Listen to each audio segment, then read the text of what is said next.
So I'm the compiler of a collection of therapy quotes entitled 1001 Windmills of the Mind, a collection of advanced self-help quotes taken from what's often called the psychodynamic or the psychoanalytic perspective, which long ago, as I understand it, was referred to by some as philosophical medicine or narrative medicine, helping one to be their own story doctor, to reconstruct and now know what we couldn't have known in the childhood time.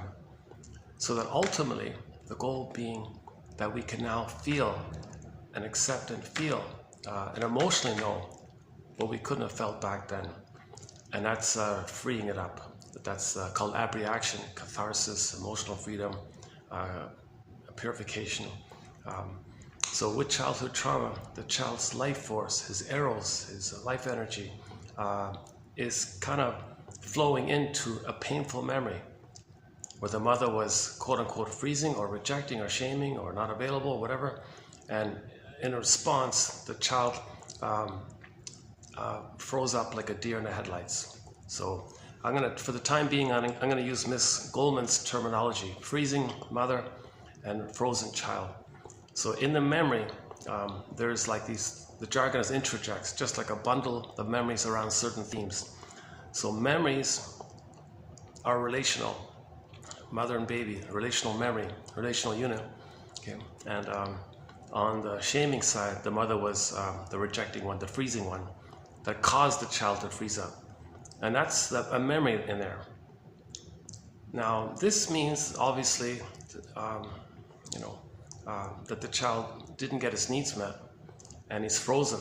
That's called stunted development, arrested development, development arrest, and he's kind of fixed at this kind of place. Consider like a thorn, I think. The point about the thorn I'll mention in a minute. So it's just some kind of painful point like that, like a thorn or something. Yeah, I'll get to that in a minute. I just saw something on TV or on the internet before coming out about this idea about the thorn. So we'll get there, yeah. So the child has a fixed in his development, his emotional development, meaning his ontological self, his feeling self, his embodiment, his home within, his connection to his embodiment, okay, his beingness, okay, his yin, his shakti, the midnight blue, Luke Graham calls it, okay, the feminine element, the feminine principle. Okay, it's basically your sense of beingness, okay, it's your authentic self, it's your real self, it's your true self, it's who you're meant to be, and you feel embodied, you feel at home within like that. And out of that embodiment, out of that beingness, okay, there's the natural warm feelings that animate out of that embodiment. Is the metaphor is a golden ball that radiates and is warm like the sun. The golden ball being a symbol like the sun is warm and radiates like that. So I feel therefore I am. From the authentic amness, we have these normal, positive, authentic feelings represented by the golden ball. Mainly joy and pleasant feelings, but embedded in the golden ball is needed feelings for the person. So if there's a loss, sadness can run the console. Okay, after we admit the loss and feel sad about it, okay, sadness can step aside and joy can come back. Joy is the main animating feeling when you have your beingness. Okay, so the serene, inexhaustible fullness of being. So you have your fullness of being, that's your embodiment, and then you got the joy, the bluebird, all these pleasant kind of feelings like that. So the problem, we're all given that, that's a natural state of affairs. We're meant to let that blossom and be in us and part of us and come from it. See, another way to use that phrase inside out is from your inside beingness, the yin, the yang, the doing is normal. If the feminine's there, the masculine is healthy. If the feminine is wounded, says Woodman, Marion Woodman, the masculine, the doing is distorted.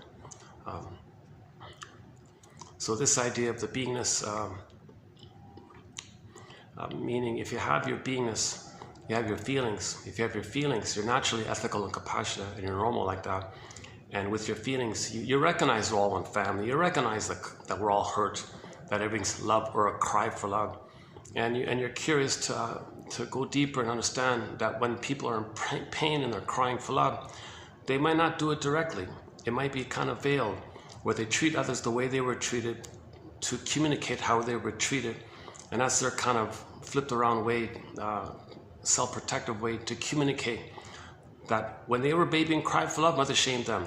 So they shame others to say that others were them and they're the shaming mother, to communicate that using proxy standing for them crying for love, that they cry for love, and look what happened to them. They became the shaming mother and shamed the proxy who plays them. And then they flip it. Now they are angry with the mother. So the ones they just shamed, they'll say it's the mother who hurt them. Because of the fusion, because of the self-other, that memory we just mentioned, it's symbiotic, it's one.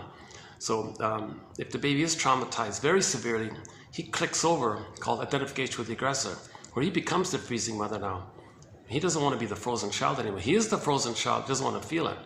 It's too painful to keep feeling. It's too painful to know this. He feels too empty by this, and he can't admit it. So the ultimate conclusion of the greatest pain for a baby is to identify with the aggressor. So he becomes the freezing mother. But he's still frozen within as the child. Okay. But due to repetition compulsion, we repeat the interaction to see if we can get out of it, to see if we can get a better outcome, to see if some magical time machine will appear and we'll get the love that was needed back then. So we're still looking for mother's love, basically. So we repeat it. But when a baby identifies with the aggressor, okay, when they repeat it, they're going to freeze themselves, but they are frozen already. It's too much pain like that. So enter the scapegoating phenomena, the emotional triangle phenomena, evocation of a proxy phenomena. You find someone else to represent you, and in your fantasy, you imagine that they're you. Okay? And you play the freezing side. So you see yourself, okay, the proxy being you, wanting love and all that, and you freeze them and say no. Now, because of the fusion, as you're being the freezing mother, you think the one you just shamed is the freezing mother who froze you. So you see, that's why a lot of people, typical with bullies and all that, they shame others and they instantly act like the victim. Like the fusion is still there. They can be the aggressor and feel like the victim, like that, right? So the others can be their victim self, which they shame. So they shame themselves using the proxy to stand in. And at the same time, there's no time in that part of the brain. So it's called primary mentation. Alice in Wonderland, up is down, left is right, and all these things can shape shift and twist and flip. And there's no normal logic. So if the baby did identify with the aggressor, okay, usually with the bully pattern, Iago pattern, narcissistic pattern, okay, a lot of personality patterns that develop when trauma takes place very early on, basically prior to 18 months in one of the stinger modes. The commonalities, they identify with the aggressor. Okay? So because in trauma we repeat, that's nature's attempt to, the baby still needs mother's love. So they have that kind of hope, well, try again. Because that part of the brain doesn't know time, but the needs are still there. But the pain means he doesn't want to know the needs, but he still has the needs. This is a huge conflict like this. So he is going to cry for love again, but because he's going to play the freezing mother when it's time for him to cry for love, and he's going to say no to himself, he's got to find someone else to stand in for him wanting love, which he shames, the way his mother shamed him, because he's the shamer or the freezer. At the same time, hocus pocus, auto-hypnosis, double focus, shape-shift, morphing. At the same time, while he's being the aggressor, he feels like the victim, and the one he just shamed is the aggressor towards him. Can you believe it? And then he feels justified to be the aggressor because the one he just shamed is hurting him. This is psychosis thinking, perverse thinking, psychotic thinking. Yes, materially, everyone understands the present's the present. We can drive a car and pay your bills and all. We can function in life and deal with the world. Our ego can split like that. So our ego can understand things. But our ego, in terms of that's connected to our feeling self, it didn't develop, it's submerged.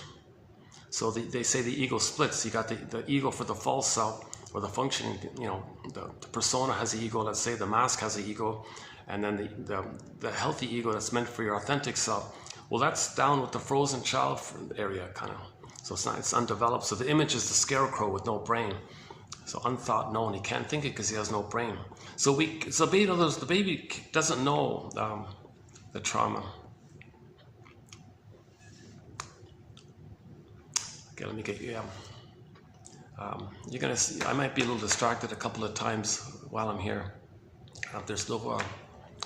They don't got the AC on in here, so. Yeah, I'm still a little under the weather, so yesterday's video turned out to be okay. I had like sort of a bit of a comeback there. I did a 4+ hour video. I tried to cram in a lot of material, especially by Ms. Golem, and we'll get to her work pretty soon. So I highly recommend yesterday's video. What was it again? 2897. 2897. Yeah, also with the blue, also with the midnight blue kind of background, the painting there, midnight. Interesting that these midnight blue, these darkish blue colors are appearing. Because that's what Lou Graham says, you know. If you have your midnight blue, then your doing will be cherry red, like a positive, happy kind of outcome. If your beingness is not there, then you can't come from inside out. You can't come from your feelings. If you have your feelings, you're ethical, you're moral, and you understand everyone's in love or crying for love, three-dimensionality. We're all people who are wounded. We all came out of the womb too early. Most people didn't get their needs met with the mother. Why? Because the mother was in pain herself. And when the mother's in too much pain from her childhood, she functions in the present. She understands the present, but her emotionality is still in the past. Her unresolved problem with her mother still is at all time. So the present's still the past for her. Or we call the present the presenting past, or we trance the past to the present. So the mother's going to see having a baby just as some kind of recreation or new addition or new version or something mirage-like of her childhood. And she's going to continue that battle. So so that example just mentioned. So a mother has a baby. All right, baby, I can't meet your needs here. Forget that. I never got loved. I never had my identity. I don't have my feelings. I don't know how to love if I've never received love. I can't give what I never had, what I don't have, kind of thing. I'm still in pain with my mother who did that to me. So baby, I'm sorry. I got to replay my cry for love due to the repetition compulsion. So baby, I'm going to assign the role of you. Okay. I'm going to give you the role of me as a baby in my nursery. Okay. So the mother does this in her unconscious fantasies. Okay. And then using the baby as a proxy for her. Again, proxy means when someone feels for you, plays a role for you, has an identity of yours, or does something for you like that. So the mother's going to think that the baby is her. That's how she's going to cry for love. She won't do it directly because she's going to be the shaming mother. So it's too painful to shame yourself all the time. So she is going to shame herself, but she doesn't want to be aware of it. So the trick is, it's called externalization. If you see someone else in pain and shame, then you can project or see projected your pain and shame feelings onto the shamed baby. That distracts you of how it's within. It's called projection. Something you don't want to admit about you that's within. You see it out, externalized. Okay, that's a little trick like that to make you unaware that it's within. So it's out like that. Okay, so like the projection machine, it's out. See the projection. See, the mother is the projectionist. The projection, the film reel-to-reel machine, that metaphorical mechanism is within her. So she's the projectionist. The mechanism is in her. The contents on the film reel, that's her material. She's unaware of it. All she sees is the image onto the baby and thinks the baby's no good. The baby wants love. The baby's innocent, trusting. The baby's pure and all that. Okay, so that she won't admit that she was pure and shamed. Baby, you're going to be pure, and I'll be the shaming mother who shames you. So you're going to be no good. I don't want to feel that I was no good and shame. Baby, you're going to play me being no good and shame, and I'm going to replay the thing. So go ahead, baby. Okay, action, take one. Okay, baby. So her own baby, she thinks she's going to replay like a theater thing, her past. The present is just like a theater thing of her past. So she can have the fantasy that she's in the compulsion to get mother's love. So go ahead, baby, be me, crying for love. Aha, okay, thank you. Now I'm going to be the freezing mother who shames you. Right? So she did it. She cried for love, not directly herself, but using the baby. And what was the response? She identified with the freezing mother, so the response is she's going to be the freezing mother who shames her baby. Now the poor baby doesn't know what's going on here. That's just part A. Okay, so as just mentioned, due to the hocus pocus, she's now going to think she's the victim of the baby being the freezing mother, and she's frozen by the baby. Now she's fighting with the baby. Can you believe it? Psychotic stuff, right? We look reasonable. She might look nice and speak softly or whatever, but her motivation is unknown to her. Okay, so that's the famous iceberg metaphor. She's being driven by all of her life force and her eros and her passion, her desire, is in that memory. It's in that sealed in, imprinted in, grooved in, seared in memory in the amygdala, in the brainstem somewhere where there's no time. And it's spinning around like a loop, like Sisyphus or some kind of spinning loop or something. Infinite loop, and it's timeless and it's infinite. It's just going to spin around all the time. She can spend her whole life.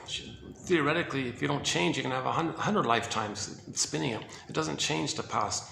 Nothing post that critical time can erase what actually had happened. But the point is, the mother's doing this for her to observe her behavior, to get the story and understand now, so that she can feel now what she couldn't have understood and felt back then. That's the Inside Out 2 film when you see the orbs rushing to the front, called catharsis, abreaction. Oh, hold on a sec. Okay, people are passing by in front of me. I don't want them to think I'm filming them or something like that. I get a little, sometimes I get like a look. Are you filming me or something?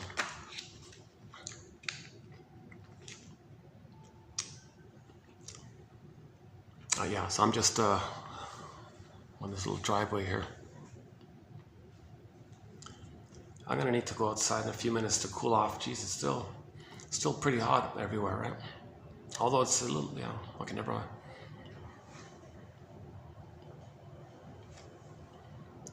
Okay, so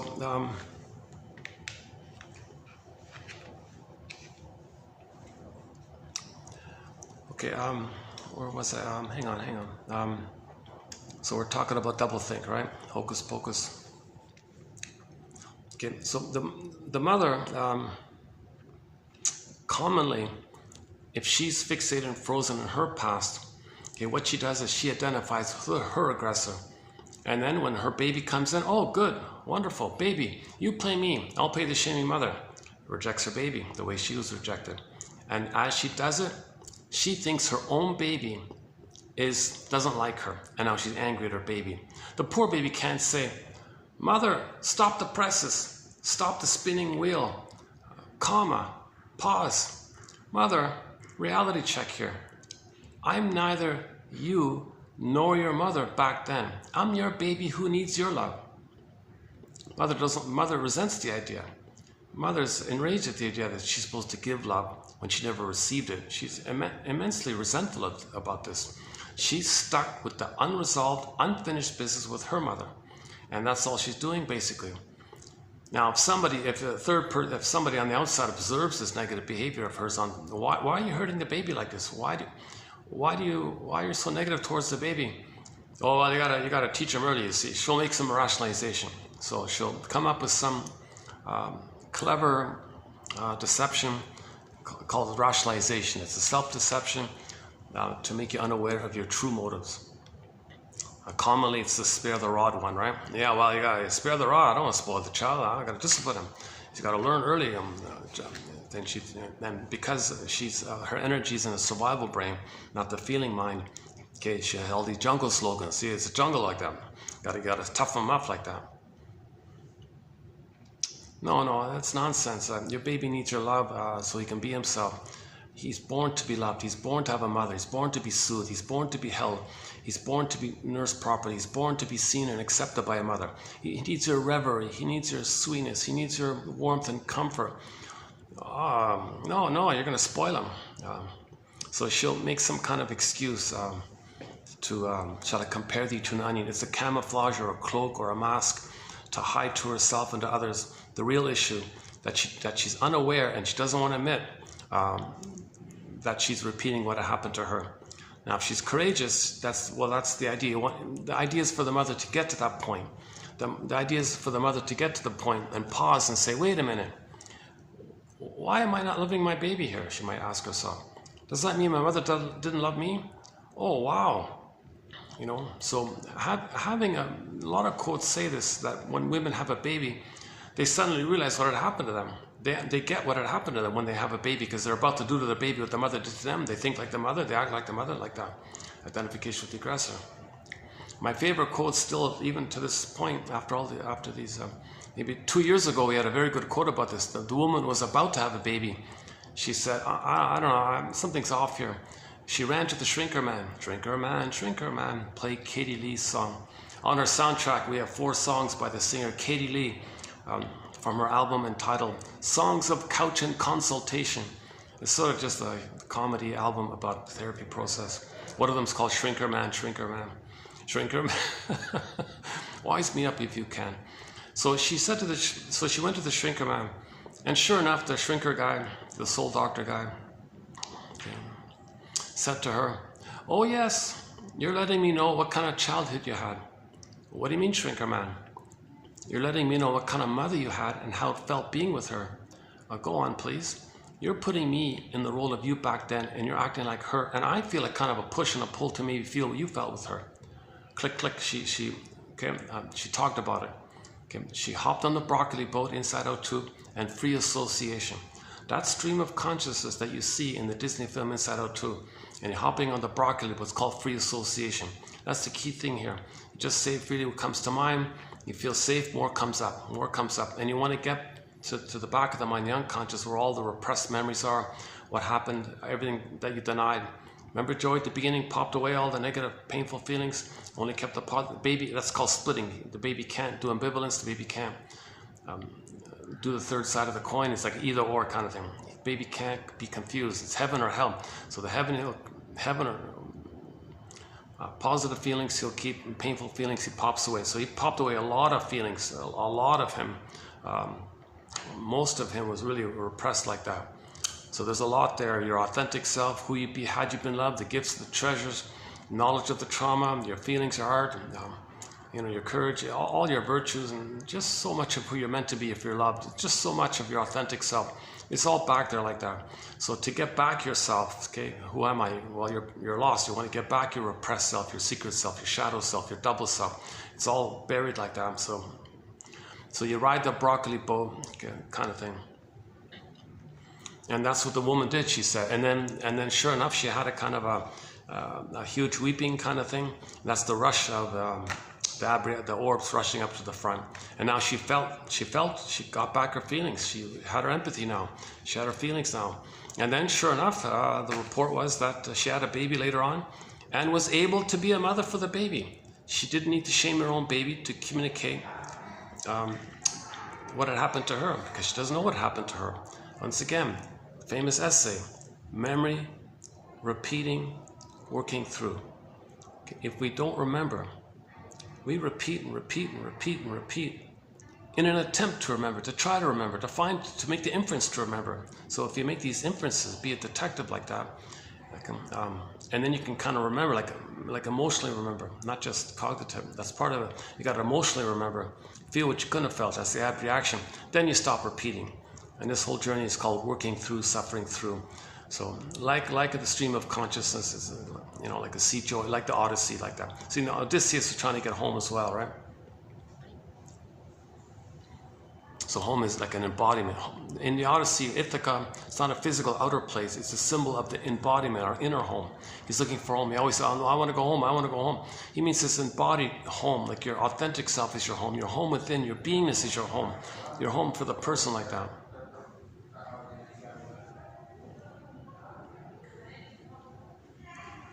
Yeah, remind me. Yeah, okay. I want to remember that point when I talk about the TV show in a minute. I want to talk a little bit about a TV show I just saw today before coming out. One from the Twilight Zone, the new one, the second run, the second series, from 85 to 86. They said 3 seasons, 60 episodes. I forgot.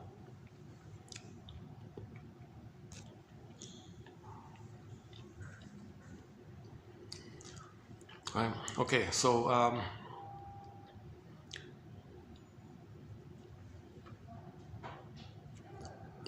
let me kind of trace back to the original thread where I was.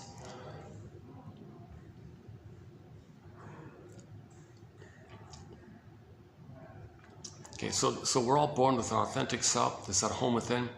Now, with attachment trauma, relational trauma, interpersonal trauma, betrayal trauma with the mother, where she doesn't meet the baby's needs. Once again, if the baby's needs don't get met, he thinks he's a goner. He's a goner. He's in immense pain. Now normally a baby runs to the mother for soothing, but the mother's causing him pain. He's got to go to the one who causes him pain. And that's a double bind. He can't make it out of mother. He's got to go to the painful mother for soothing, and she's going to hurt him even more, basically. This is called the traumatic attachment. This is a severe betrayal. This is an immense pain. So the first things first. What the child does with his authentic self, his beingness, flash frozen. That's Snow White in the coffin in the forest, Rapunzel in the tower. Okay, Iron John and the golden ball in the cage. The golden ball goes down the well. Miss Core in the field gets pulled down. All these images in myths and fairy tales where you see the beingness of a person or the feelings part, the golden ball lost, missing. It can morph, it can shapeshift. It's infinite. There's infinite ways to convey something innocent or authentic being lost or missing like that. Go up a tunnel, down a cavern where the light has never shone. So Snow White is the personification of a person's beingness. So in that one with Snow White, you notice the person with that traumatized psyche, that person cannot feel their beingness. Their beingness, there's a wall there, the glass wall like that. And to boot, she's in a coma like that. And there's a wall. So the beingness isn't available. They feel empty. They're disconnected from their beingness. What a sad, that's quite a graphic. So they're going to feel empty. They lack their beingness. And then there's usually problems with the person in that condition. So there's problems in the land, problems in the castle like that. In the Rapunzel one, same idea. Rapunzel's in the tower, locked in the tower like that. Now she's sort of alive and the feelings of the golden thing. But so Rapunzel's in the forest, okay, and then the castle was in poverty and all these problems like that. They were always in debt, means guilt. They feel guilty and a lot of problems in the castle because the soul is missing. So you got to get back to soul, everything's good. Healing and wholeness. When you reclaim your beingness, when you get back your authentic self, the double self, when you get back your double self, okay, most of your authentic self is the double self. So when you get back the double self, which is really your authentic self, you're good like that. Your symptoms go away and you're calmer and so on. Okay, let me do the sidebar. So I wanted to, this is my first crack at it. I just saw the episode. I didn't get a chance to really look too much into it. But I've talked a few times already about the double motif. And I just saw an episode from the Twilight Zone that does one. They do a double motif. Pitiful job, honestly speaking. A really bad, unbelievable. They don't make it clear because they chose this kind of a aggressive actor or something like this, very kind of a callous, maybe violent, kind of a violent kind of actor. Actually, that actor does play a lot of violent shows and all normally in his routine. So for him to play somebody who is decent, okay, it doesn't come across like that. And I noticed in the comments section, you got to be kidding. You're going to choose one of the main war propaganda actors to play something like this.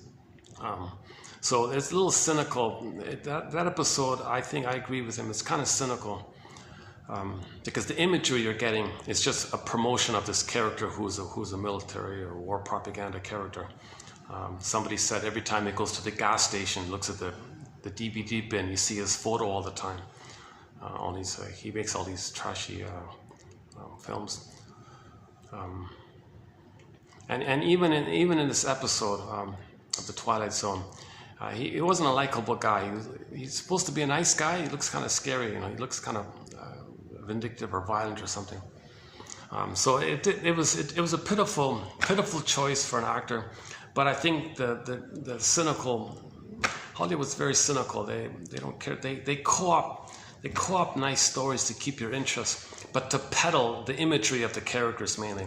Like they're more about the cynicism of the subliminal messages and who you're supposed to admire.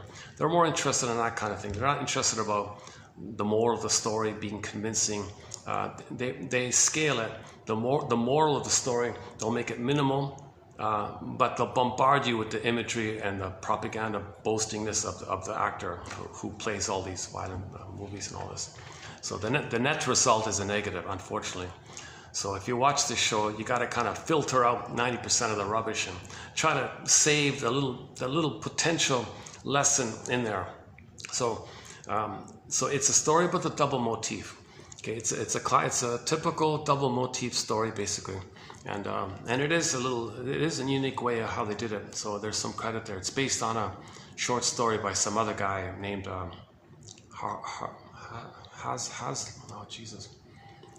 They found some old science fiction writer from the past, and they took it for this.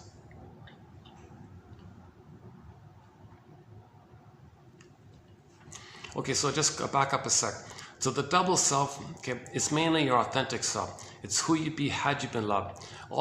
So the double self is pretty powerful. The double self is your authentic confidence. It's your love. It's your reasonable thinking. It's your healthy. You're healthy. You're embodied. You make sense. Okay, and that's all like repressed. Okay, repressed self, denied self, secret self, shadow soul, the double self. It's the one who walks with you, who's not like you, who is you. Someone's living my life, I know nothing about him. So traditionally, when I talked about the double essay, I based it on Otto Rank's famous essay simply called The Double. He bases it on an essay called The Student of Prague. Okay, back up a sec. So let's borrow Robert Bly's metaphor of the bag for the unconscious. So Robert Bly uses the idea that we drag a bag behind us. It's dark, we don't see it. So it's like a shadow. It means unknown. It means the brain, but in the limbic system, so we don't know what it's shadow. Plus it's considered like a jungle or scary because that part of the brain only cares about survival and reproduction. So scary like that. And our memories are there. So the memories of the freezing of our soul, and it's in that jungle mind, right? So called the unconscious. So jungles and things are usually a symbol for the forests and jungles are symbols for the unconscious. Okay, so Robert Bly says, in his famous book about the shadow and all this, by the age of 5, he says, or something like that, so much of our authentic self we're meant to be had we been loved, for safekeeping, it gets repressed, pulled out, so put into this bag. We carry this bag, our golden balls in the bag, your feelings that are in there, your ethics, your morality, your decency, being an adult and then being an elder, and the treasures that the Great Spirit gives everybody, that's in there. Your uniqueness, what's unique about you, and how you can express it.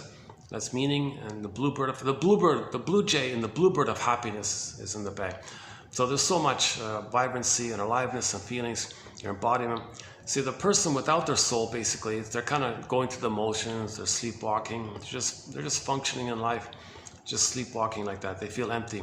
So if you look at the painting Stepping Out by Roy Lichtenstein, it's kind of like that we see the two there.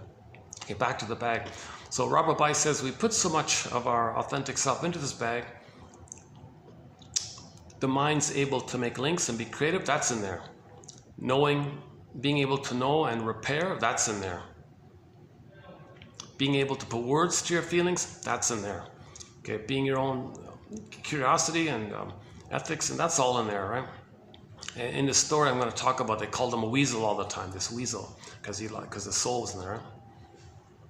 So your ethics and embodiments in there. So just so much of your authentic self, your beingness. My God, it's basically like snow. Miss Core represents your beingness, and Rapunzel and Snow, all these characters, and your embodiment, Iron John. This is so much. We're just like a shallow, and we create some kind of false self to function with, and then it's messy because if you live with the false self, you're just going to be greedy and cold and envious and not care about others and just shallow living like that. Okay, anyway, so Robert Bly says we put our soul basically into this bag by the age of 5. He says, if not, high school will finish it. It'll definitely add a little joke there. So basically, for the most part, it's in this unconscious. Couldn't develop, it couldn't be a part of us. It's lost. It's in the forest like that. We carry this bag. We drag this bag behind us all of our lives. And then we spend, knowingly or unknowingly, the rest of our lives trying to reclaim and re-own and get back everything that we put in there to begin with. Want to get it back, reintegrate, resynthesize, reclaim, re-own. Then you're more whole, then you're healed. Healing and wholeness, your symptoms go away.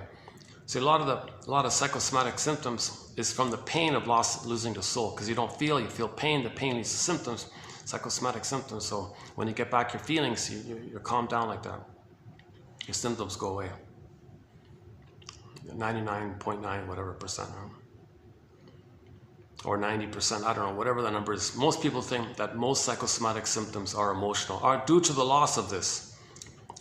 Okay, so the more you can reclaim, your health gets better. Your emotional health, your psychological health, then your physical health corresponds, body-mind connection. Okay, now let's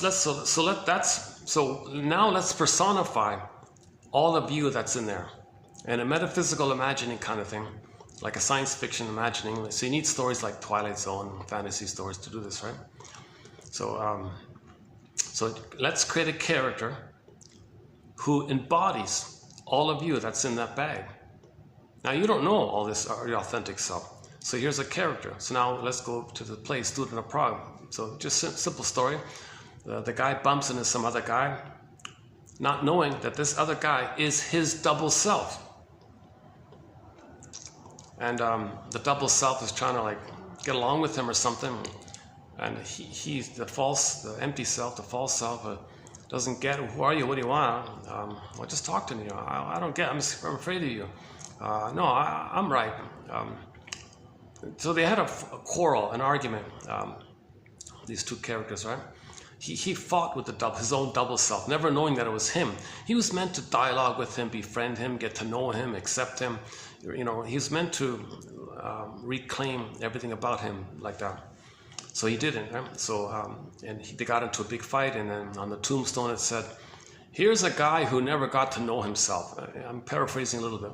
So the moral of the story, sidebar here, from the Harry's Law Show. So about a month ago we posted some quotes. We have a fun thread on TV show and film quotes. Route 66 is excellent. Judge for the Defense. Recently was the Harry's Law one. I think the opening one, the season 1, episode 1, the lady, the Harriet, right? Nicknamed Harry. Her name was Harriet. She lost her job and all this, right? They booted her out. Every knock is a boost, she said. They say every knock is a boost. Okay, in that episode, she said, they say that the moral of the story comes at the end. Oh no. It was there all along. You only get it at the end. So back to the Student of Prague. The moral of the story. It was there all along that you're meant to dialogue with your authentic self and admit that what you don't know about yourself is you, so you can accept and reclaim and admit that it's you. Don't deny and repress and reject and fight against. Accept, be open-minded. That's you. You know, you're fighting against yourself like that. So the moral of the story was there all along, but he never even got it at the end even. So that's sort of the lesson. And they made that play into a silent film, 1920-something. Wasn't too clear, but anyways, I recommend the essay simply called The Double by Otto Rank. Okay, and similar to the Phantom of the Opera, right? So she goes to the basement, meaning the unconscious.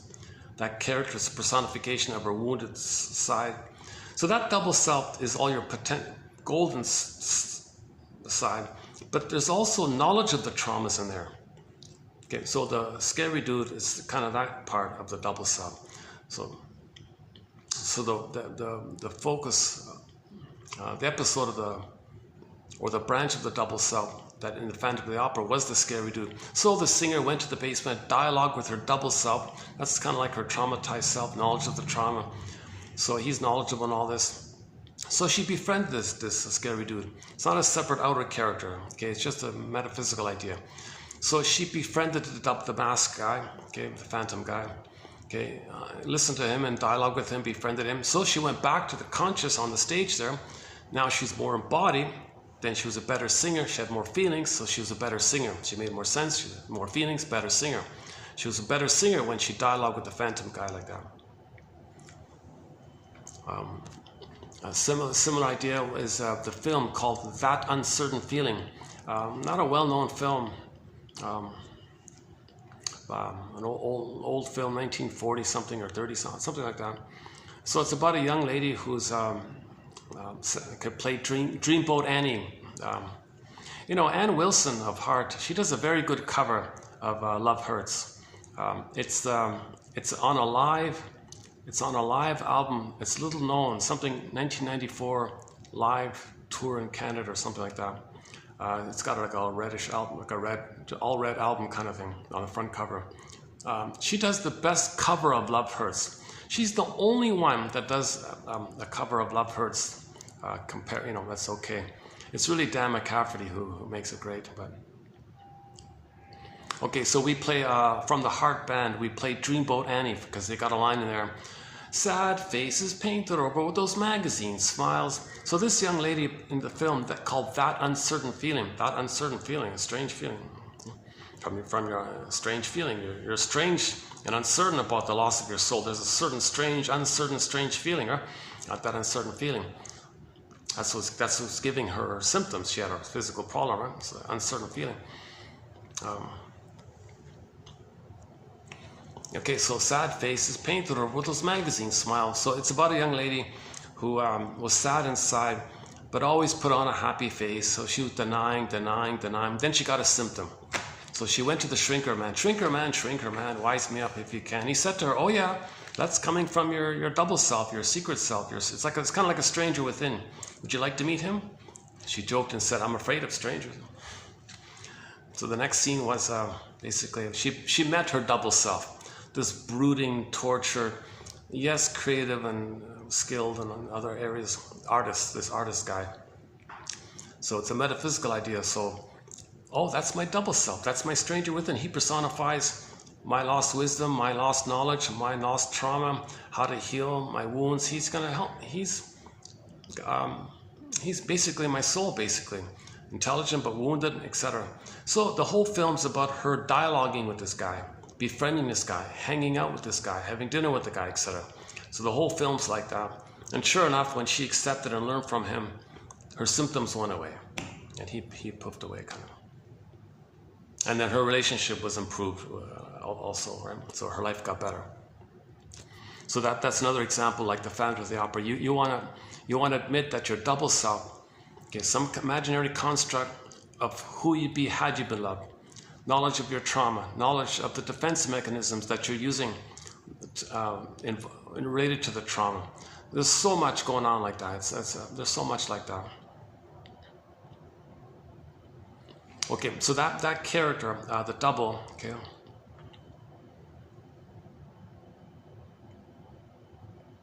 There's another one I forgot. Okay, anyway, that's good enough. So now I want to talk about the 1985 first reboot of the Twilight Zone, called The New Twilight Zone, 1985. The opening episode, season 1, episode 1, entitled Shatterday, yeah. So let's pick up on this idea of the play on the days. In the TV episode, it's based on the author who did a story of this double motif. Okay, and he did it through 7 days. He kind of did it in 7 parts based on the days of the week. So Sunday, he called it Someday. Some days, oh, someday. Monday was moan day, moan, a pain, moan day. Tuesday was doos-day, the doos. Wednesday was the wound day, the wound. Now you found your deeper wound. And then finally Thursday, remember Thor for Thursday? It's Thorns Day, thorn, like the thorn, the point.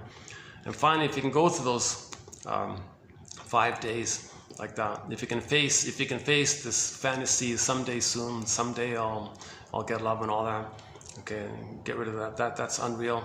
And then face your your unconscious guilt called the dues, like your unconscious guilt, debt, dues, like that. You don't owe the mother, but you feel like you owe the mother this guilt like that. Okay, that's related to the moan, the wound, and the thorn. So you face this, you face these 5 like that. You face the false someday, one day. Okay, then you face the moan, the dues, the wound, and the thorn. Then you finally get to the freedom. Okay, the Friday for freedom, and Saturday. When you get your freedom, then the false self, the fake self shatters away. So shatter day. I never heard of this episode. My goodness. The reason no one really talks about this episode, because it's a sham. It's a propaganda to promote violence and military recruitment and all this stuff. That's so cynical about that. I'm so sad about that. So I want to put aside the cynicism of the people behind these cynical Hollywood things. Most Hollywood's extremely cynical, right?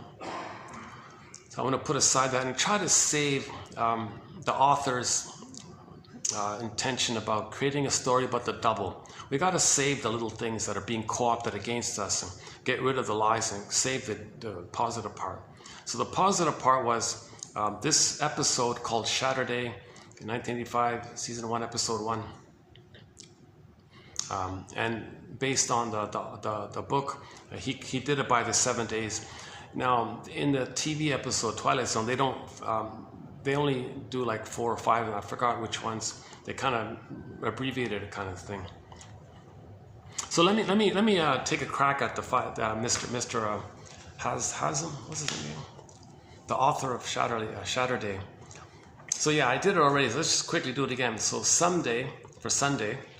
So I'm talking about the hero's journey in 7 days. Heal yourself in 7 days. Heal yourself in 1 week. Start with Sunday. So face the idea that we have these dreams, this unreal hope for the fulfillment of old unfulfilled needs someday. So if we keep repeating and repeating, oh, someday we'll get mother stuff. Just repeat and repeat, either directly where you find rejecting, refreezing mothers, and maybe the past will be changed, it's not going to work, but you have the hope to get mother's love. Someday I'll get mother's love. Maybe if I do it better, maybe if I try harder and that kind of thing. Or the flipped one is you find proxies to do your someday for you, and you shame them and say no to them, then you hate them. So it's kind of twisted like that. So anyways, you first face this someday, this fantasy that post-trauma, we live with the unconscious hope for the fulfillment of old unfulfilled needs someday. So just keep repeating, cry for love, no, cry for love, no, cry for love. Well, someday just keep doing it, and you're unaware of it. So you always choose, if your mother was freezing, you always choose partners who are freezing. And if you're just going to try harder and see it doesn't work, then you do it again, and you do it again and again. Unloved Again, the name of her book coming up, Unloved Again. So you just keep trying again and again. So you're like a hopeless situation like that. No person in the present who is like a copy, quote unquote parent copy, an emotional reincarnation of your mother in the past, is gonna correct, but it happened back in the nursery. It's not gonna work. But you see the person in the present as your mother in the past emotionally, and then you say, oh, you're the one I've been waiting for. You're my first, you're my last, you're my everything. Okay, this deep imprint like that. So you hope the person in the present can correct what the mother did back in the nursery by inventing a magical time machine, taking you back, morphing, where the girl in the present morphs to the mother and the person becomes the baby again. Get the proper experience, get the proper neural wiring, hop back in the time machine, come back to the present, and then everything is okay now. It's not going to happen, right? So you don't see the person in the present for who they are. You only see them as a catalyst of your mother, a stimulus response of your mother, and all your feelings and hope and unresolved hope is put onto her. Of course you'll be disappointed. Then you'll be angry at her. No, don't be angry at her. You chose her to know how you were originally angry at your mother. So the anger you feel that they couldn't do what you want, give you the perfect oneness, give you the perfect heaven, give you the blissful needs, go through the developmental process. They can't do all that. It's impossible. Then you're enraged at them. Okay, all that anger and rage, negative, you're a heartbreaker, you're a liar, you're a deceiver, don't be so cruel, you lied, you're all that stuff you're saying. Okay, that's how you felt as a baby with the mother. Mother, you're a liar. Your mother, you're the liar. You're the heartbreak. You're the. Okay, so now you're trying to get your story. Remember, we're trying to get our story, narrow medicine, and then we can feel what we couldn't have felt. Then you weep and mourn like that. Then you do. Okay.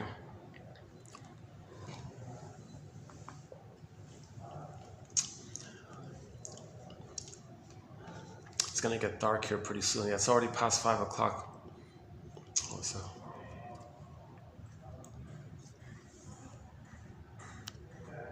Plus it's Saturday. I don't want to walk around this time afterwards. It's too busy around here. Although it's quiet here for the moment. It's nice, yeah. Okay, never mind. So, okay, so heal yourself in 7 days. That'd be a catchy self-help book, right? Start with Sunday. Someday for Sunday. Someday. So face this issue that someday you'll get mother's love in the nursery. What? You're not in the nursery. But you're driven unconsciously by the template of that time of timelessness when you were hurt in the nursery. You're driven by that. That's why you think, oh, someday I'll get it. What are you talking about? Not making sense. So this is unreal. This is unrelentless. And so we face this issue that, so Janov calls it symbolic acting. You're going to symbolically look for mother. So let's say you didn't get mother's comfort and sweetness. So you look for cookies and food and things. You feel pain, you might tranquilize it with cigarettes or something, or drinks or something. So you're looking for symbolic mother, material, matter, money, mother. No, it doesn't work. No material, no symbol of mother can be the actual mother that was needed back in the nursery back then. It doesn't work. But you try again. Someday. You just keep doing this someday thing. So you got to face this. You got to face this kind of thing. If you do start to admit it, that you're not going to get mother's love, you didn't get it, you're not going to get it, you're never going to get it, your mother didn't love you, not to blame in the sense that she couldn't because she was in pain, she was impaired, she couldn't do it. Okay, she was frozen with her trauma in her past, so she wasn't available for the baby in the present, so she couldn't love. So you got to face this painful truth. Why didn't the mother love the baby? Okay, the greatest hurt of all, mother failed, and you got to face this painful reality that the mother didn't love the baby. Okay, she didn't. If she didn't meet the baby's needs, from the baby's point of view, he wasn't loved. Janov makes it simple. If the baby's needs aren't met, he felt unloved. He felt terrified. Sees the mother's a monster, a freezing mother like that. Now, babies don't want to admit this. That's the part of the problem. Babies can't know the truth. They deny the truth, hallucinate the goddess. So there's my mother. And there's the hope. Oh, someday this goddess will be the real mother. No, it's just a dream you're making as a defense to not feel the pain of the truth. It's called splitting mechanism. Remember, joy keeps one side, rejects the other side. Okay, so find yourself and heal yourself in 7 days. Start with someday. Sundays for someday. Someday. Okay, so face this issue of this delusional someday. You're going to find the one, right? Meaning, who's the one? Somebody who's psychologically like your mother, who's going to correct what your mother did by going in a time machine. This is nonsense. It's not going to happen.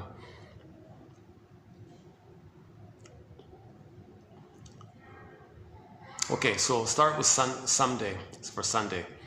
Then you're going to, okay, when you get to that point, now you're going to feel your first, oh my God, moan, the moan day. Now you're getting into moan day. Oh my God, really? You got to be kidding. My mother didn't love me? You got to be kidding. Because she was in her pain, she wasn't available, and she was impaired, she was in over her head, she didn't know what she was doing, and she was traumatized herself. Oh, moan day. Oh no, moan day. Now we go into moan day. So what's after the moan day? Well, let's go on, let's go deeper, labyrinth, go deeper in the unconscious. What's next? The dues day. Oh, Jesus Christ. You mean I owe the mother something? I'm guilty? Where'd that come from? Why do I owe her? You gotta be kidding. She traumatized me and I owe her? Where's that come from? Why do I feel like I owe her something, like a dues? Why am I in debt to her? Well, in German, guilt and debt are the same word, Schuld. So the point here, the theory here is that when the baby's needs aren't getting met, okay, he feels rejected. He's defective, right? So he's unwanted or something. Part A. Part B, he's in pain by this. At that point, he may think to himself, maybe, gee, if I'm in so much pain, did I do something? Did I do something wrong? Am I being punished? Am I being punished? Did I do something wrong? Did I commit some kind of visible crime? Did I do something? I'm being punished because I committed some kind of crime?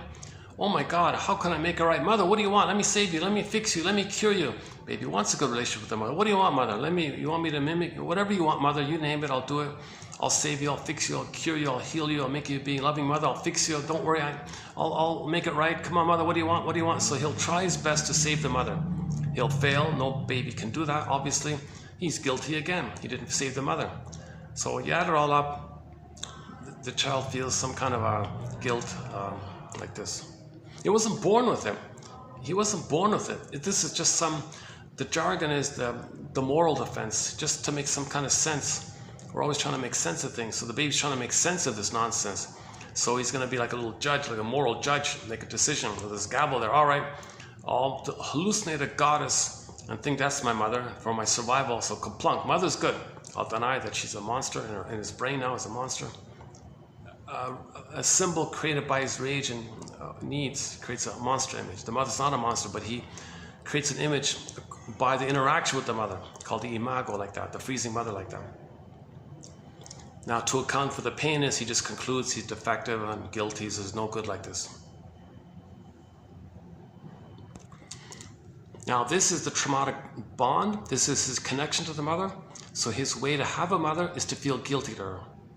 The way to have a mother is to go through life still trying to save her, still trying to win her love. He's always guilty. No matter what he does, he's always guilty. Right? Always no good, always guilty. He'll try again. Maybe someday soon he'll pay it off. Mother, I'm trying again to fix you. I'm trying to save you. And that's his attachment. That's his understanding of attachment, i.e. love. So he's got to have love or attachment with the mother, and that's the self-sacrifice he makes, that he believes he's guilty, and he'll stay in this timeless guilt because that brain doesn't know time. It's looping around. Remember, it's spinning around. It's no time. So he's always in guilt, debt like this. Doomsday. Now he's always guilty all of his life, unless he faces this. So the baby creates like this script like that. Okay, now what's next? Well, if he feels that he's always in guilt like this, someday, moan day, doomsday, Jesus Christ, wound day. Well, okay, that means there was a wound. That means his soul was wounded. He's facing the wound. Now he's getting closer. He admits the feelings of the moan. So he admitted the feeling of the fantasy, the someday. He admits the first feeling of the moan, then the guilt. Now the wound. Ooh, there's getting a little deeper, right? The wound kind of thing. Okay, and then Thursday there's the thorn there. Ooh, ouch! The more painful. The thorn is more painful than there's some kind of wound, but the thorn is more specific. It's more piercing like that. So he's facing this kind of thing. Enter Kirikou and the Sorceress, a French fantasy animated film made with those paper cutout things. And little Kirikou, it's a fairy tale put into animated paper cutout. The little Kirikou there managed to find the thorn and pull it up. And she was free. Free day. Friday, free day. When you find that thorn, that arrested development, that point, that sore point, if you can feel that pain, it's...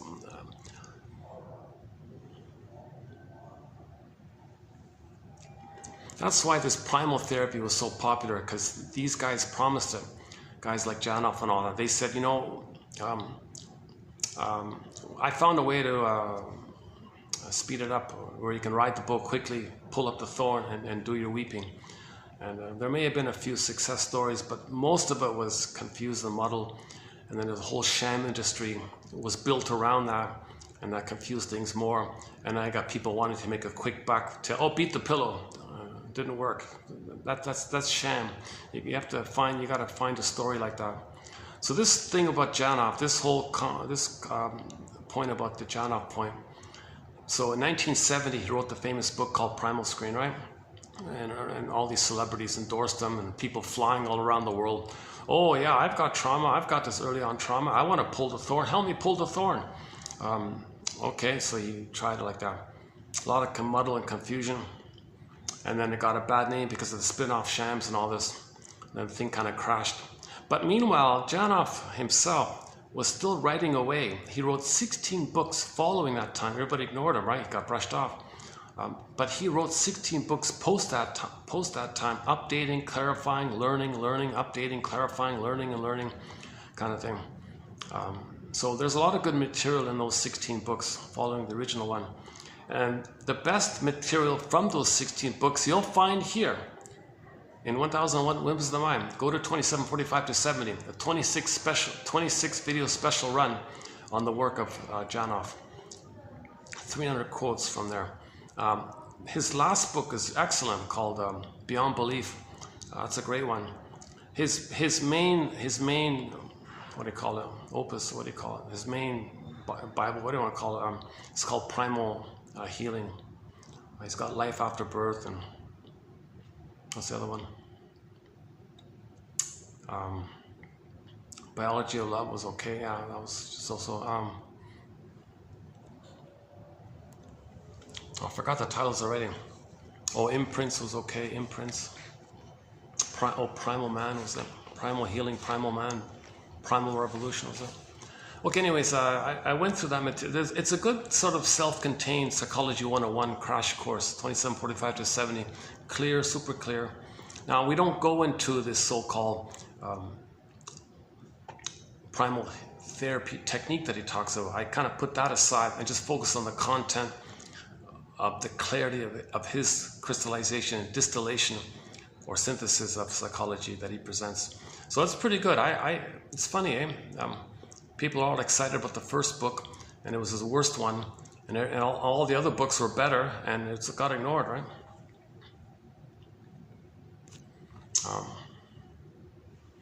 Anyways, in Kirikou and the Sorceress, the image was little Kirikou found a thorn. Now again, a fairy tale is like a dream. It belongs to the mind of a person. So every character in a myth or fairy tale is some kind of personified element to represent some inner psychology element. Myths and fairy tales are true on the inside, not on the outside. You treat them like dreams like that. So little Kirikou is just part of the healing energy process. It's part of what's going on inwardly when we're riding the broccoli boat down to get the release. So when Kirikou pulled up the thorn and there was this huge release, in Inside Out 2, that's when the orbs came rushing up. That's when the phoenix came up from the ashes like that. Thorns Day. Then you're free. Friday, you're free. Friday, you're free. And finally, related to that, on Saturday, your false self that you've been living with, this fake self, this empty, shallow, fake self, shattered away. So in the show, you see the false self just became blurry and disappeared in the air because it wasn't real. The false self's not real. So now let's go. So I'm kind of blending in what I understand about the book and what you see there.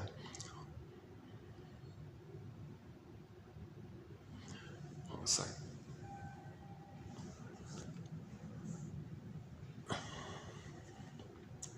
Okay, so let's talk about the episode a little bit. Season 1, episode 1, called Shatter Day. Meaning when the false self that we create shatters away, and you return to your authentic self, your sense of self. They even call, and they even use some psychology jargon in there. They used the double self. He was referred to as the shadow self, by the way. And the shadow self ended up being the authentic self, the sense of self. And the fake guy, the protagonist guy, living a lie, he was referred to as a memory that disappears. It wasn't real. So the authentic self returned. So at the beginning of the film, you see the false self. So the false self was called they called him the weasel. He was in the PR advertising industry, and he would do these despicable things to make money. He always had the rationalization, well, if I don't do it, someone else will do it, so why don't I do it like that? That was a classic rationalization. like that. So they didn't give us details of his you know, propaganda, whatever he was doing in the PR thing, but he was referred to as a weasel, like no ethics like that. So it starts off with the main guy. What's his name again? Peter? Is it Peter something? I think he was called Peter in the film, right? So we see Peter, the false Peter, right, in the beginning. Okay. Now he's outside, like he's in a bar. Oh yeah, more about the false Peter. He's a womanizer. Okay, he dumps, you know. He rejects. He allures women and rejects them. Allures women, rejects them. So he's a Don Juan type of thing. Women are nice to him, he dumps them like that. One woman sacrificed everything for him. He just, oh, I don't care.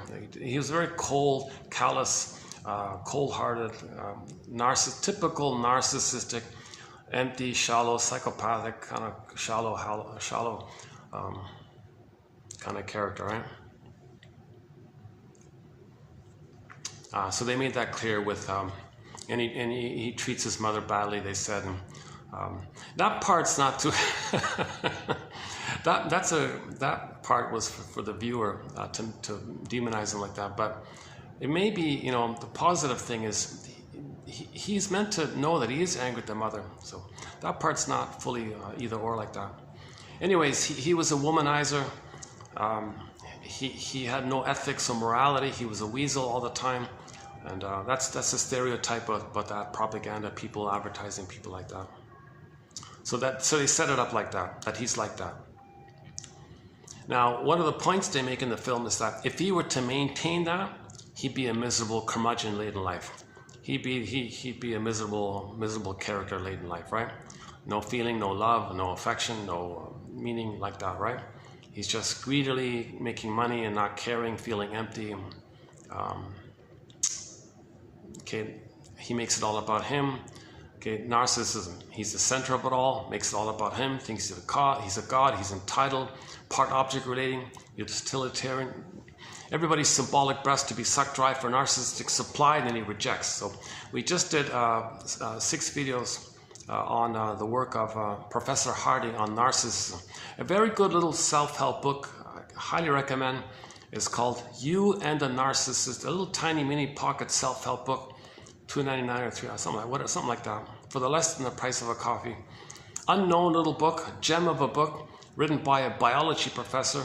She clearly, in a little mini, like one of those mini books that's only 100 pages long, and you can read each page like in a minute kind of thing.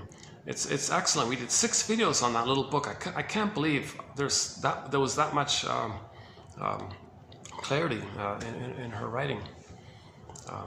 So we covered 6 videos recently on this narcissistic phenomena. Again, narcissism. Again, the baby's one with everything, so it's all about him. In the baby, one in the uterus, he thinks he's the universe, or he's the center of the universe, and he's entitled. So if there's a problem, it's the fixation there. Again, a keyword fix. If he's fixed there, then he always wants supply to stand in for symbolic mother. Give me supply, give me response, mirror me, see me, think well of me. Okay, feed me like this, right? It's insatiable, because every time he gets quote unquote supply, okay, it doesn't translate to the oneness and the mother's love that he was missing. So he needs to supply, entitled. So if he doesn't get it, who cares? Dumps you. So it doesn't care like that, right? No empathy like that. So we ran through the symptoms of narcissism, the solipsistic thing they're doing, and how they make it all about themselves, and so on. Part object relating, and the missing symbiosis. So they're looking for symbiosis called supply. If the baby doesn't get that symbiosis, i.e. supply, he feels he's not going to make it. That's called narcissistic injury, narcissistic rage, and he's very angry like this. So he's fully invested to be a smooth operator, a manipulator, liar. He can't tell the truth. So he's very good at deceiving to get supply. He'll coax people, prod people. I learned a new term in that recent run called hovering or something. One of their tricks is to kind of trick you to make them go to them, because they can't ask, right? They're entitled to get it freely. So if someone is nice to them, they think, well, it was mine all along anyways. It was supposed to be there. I own everything. It all belongs. The world is my oyster. Okay, the baby's one with the mother. The baby thinks the mother's him, part of him, serving him. He's still in that kind of mode like that. Okay, again, so we talk about the myth, of course, and Echo, the soul being frozen. Echo becomes a statue and all that. So excellent material by Miss Harding. Great job by her, I thought. And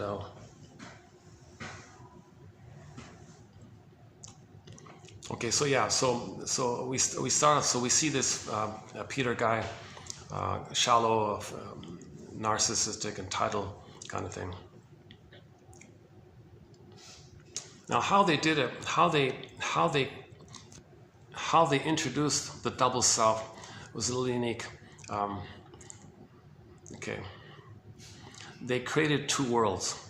Okay, inside the house world, he lived in an apartment, and outside. So the false Peter was outside at some bar or something, right? Waiting for some girl he's going to dump or whatever. He had this routine like this. It's amazing how so many women are drawn to narcissistic men. Okay, back to Katie Lee. She said, it's really quite explainable. I like men who are unattainable, because the mother was unattainable. So they look for men who are narcissistic because the mother was narcissistic, and they're trying to master their trauma and have a connection to the mother, and they're spinning it around as well, right? So women will come in, who's going to reject me? My mother rejected me. Don Juan says, oh, I'll reject because I've identified with the rejector, so I'll reject you. Oh, you don't reject me? Yes, I'll reject you. And they meet up like this.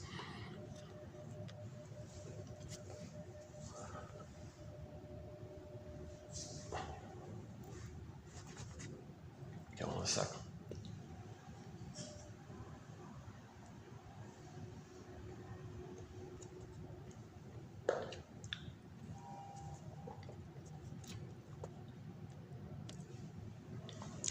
Okay. By the way, for the price of half a cup of coffee, you can get this encyclopedia. 10,000 quotes. Incredible treasure of material.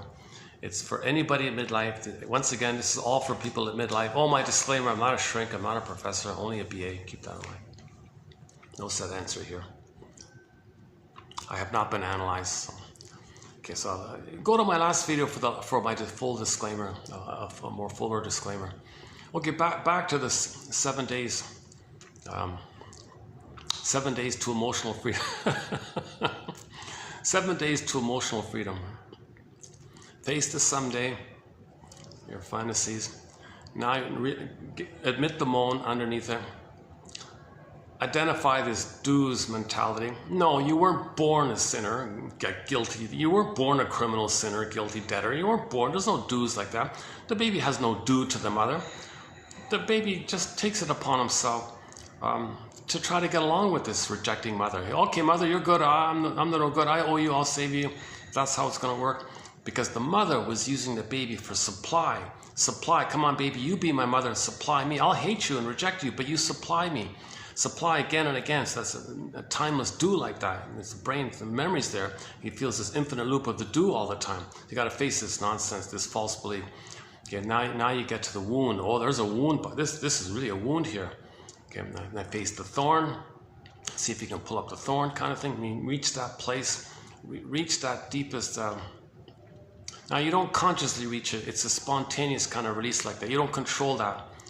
See, in Kirikou, when you see Kirikou lifting, it's not something that a person conscious can do for themselves. It's just something that takes place invisibly inward like that. Like in Inside Out 2. We don't see Roddy talking on the couch with a shrink, free associating. But you see what kind of would go on inwardly if that were the case kind of thing.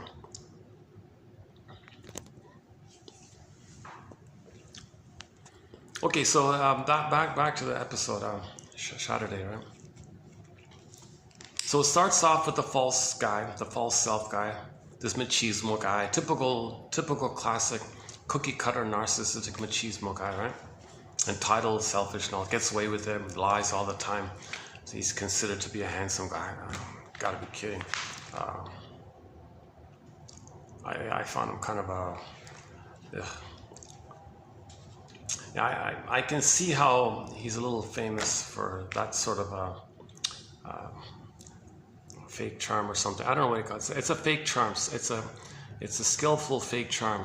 It's a tricky fake charm by that guy.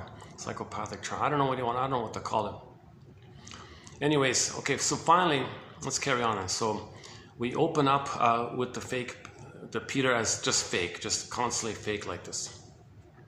Now here's the clever thing. He picks up the phone, accidentally dials his own home, and his double self answers. Now we meet the double self. And the point is, the double self is in the house, in the castle, in the apartment, in the condo, like that. Okay. So our authentic self, so that's already a very healthy sign here, that the authentic self is at home. Now we don't see how he got there, but we see the point where he got there. The story can't give you the whole Odyssey kind of thing. They're just giving you kind of the conclusion, basically. So yeah, that episode is kind of like the conclusion of the Odyssey, where Odysseus got home. Okay, well, the authentic Peter got home like that.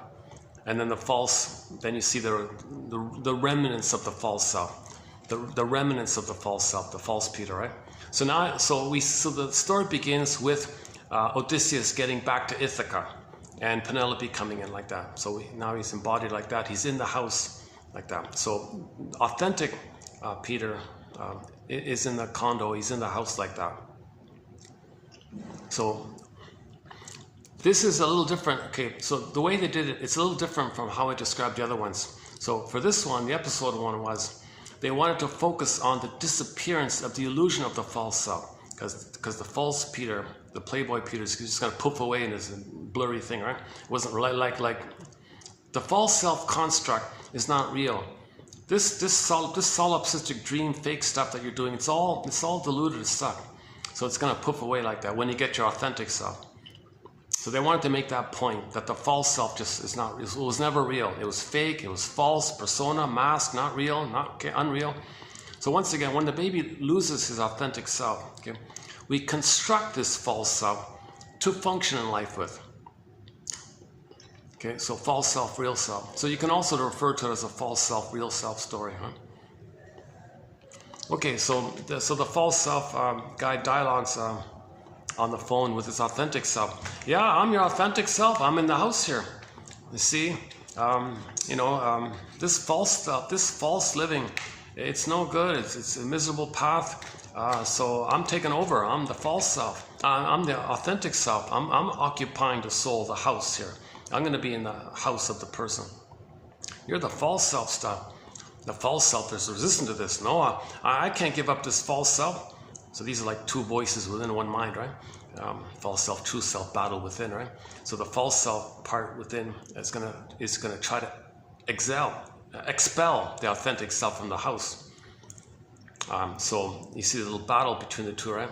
So the false Peter wants to find some trick to get the authentic Peter out of the condo, right? It didn't work. So the authentic self was kind of stable. No, I'm not. I'm here now. This is the real deal. This is the authentic self. I'm not going to go back to your old ways of being a shallow weasel all your life. No, I want to be the shallow. That's all I know, the shallow weasel. So basically. And authentic self saying, sorry, man. No, and the weasel character was in a panic like this, trying all sorts of things. And he's in a hotel or something, finally, the weasel. And the conclusion was, a long story short, the conclusion was the authentic Peter paid him a visit. And said, look, you're going to poof away soon. You're going to dissolve in the nothingness because you're never real. No, like the witch and Wizard of Oz dissolving away. And he said, well, I'm just curious. Now that you know you're fake and all this, would you do anything better? No, the fake is all I know. I don't know what you're talking about. Jesus. You see, if we stayed with the fake self, if we stayed with you, See, there'd be a miserable life like this. So I'm the authentic self of the person, and that's life will be better. And he told stories about how he corrected his mistakes and made some amends and took care of the mistakes he made. And it turned out the weasel had a kid he didn't, he avoided or something. So the authentic self tried to make amends like that. So there's little stories about how he was, the authentic self was making amends and apologizing and correcting for his mistakes for the weasel. Right? The weasel was saying, oh, okay, well, that's good, I guess, I don't know. Well, see, now we're going to live the authentic self way. We're going to be embodied, we're going to be healthy. And the actor is trying to show himself as being more calm and confident like this. It's meant to be like that. While the weasel version of the person is, he's shivered up, shaking with the blanket on the windowsill like this. And the special effects, they made him blurry. His voice was weak, and he was slowly disappearing into the ethers and all this. So finally, there's the final handshake. All right, well, time to say goodbye to the false self. Bye-bye, false self. Bye-bye. You know? And the real self couldn't even feel. There was no touch because it was just a dream, to make the point that it's just a dream. So the false self poofed away. Saturday. The false self was shattered, hence shattered. Saturday being shatter day, meaning shatter day. False self is now the authentic self is in the house. The authentic self is in the house, is in the body house. In the body is the authentic self. He's embodied now. So the authentic Peter being in the apartment, that's called embodiment. And the false self is out and he whisk away, right? Now he's going to be authentic. Now he's going to be feelingful. Now he's going to do the right thing. He's ethical. He's moral. Makes amends. He's calmer. He's more confident. More, all these calm, confident, those kind of things. Now, during that final dialogue there, it was brought up about who are we? Like, what is this? What's going on here with the two of us here? Well, I started off as the shadow self. Oh, and what am I? Well, you're the persona, which is going to become a memory.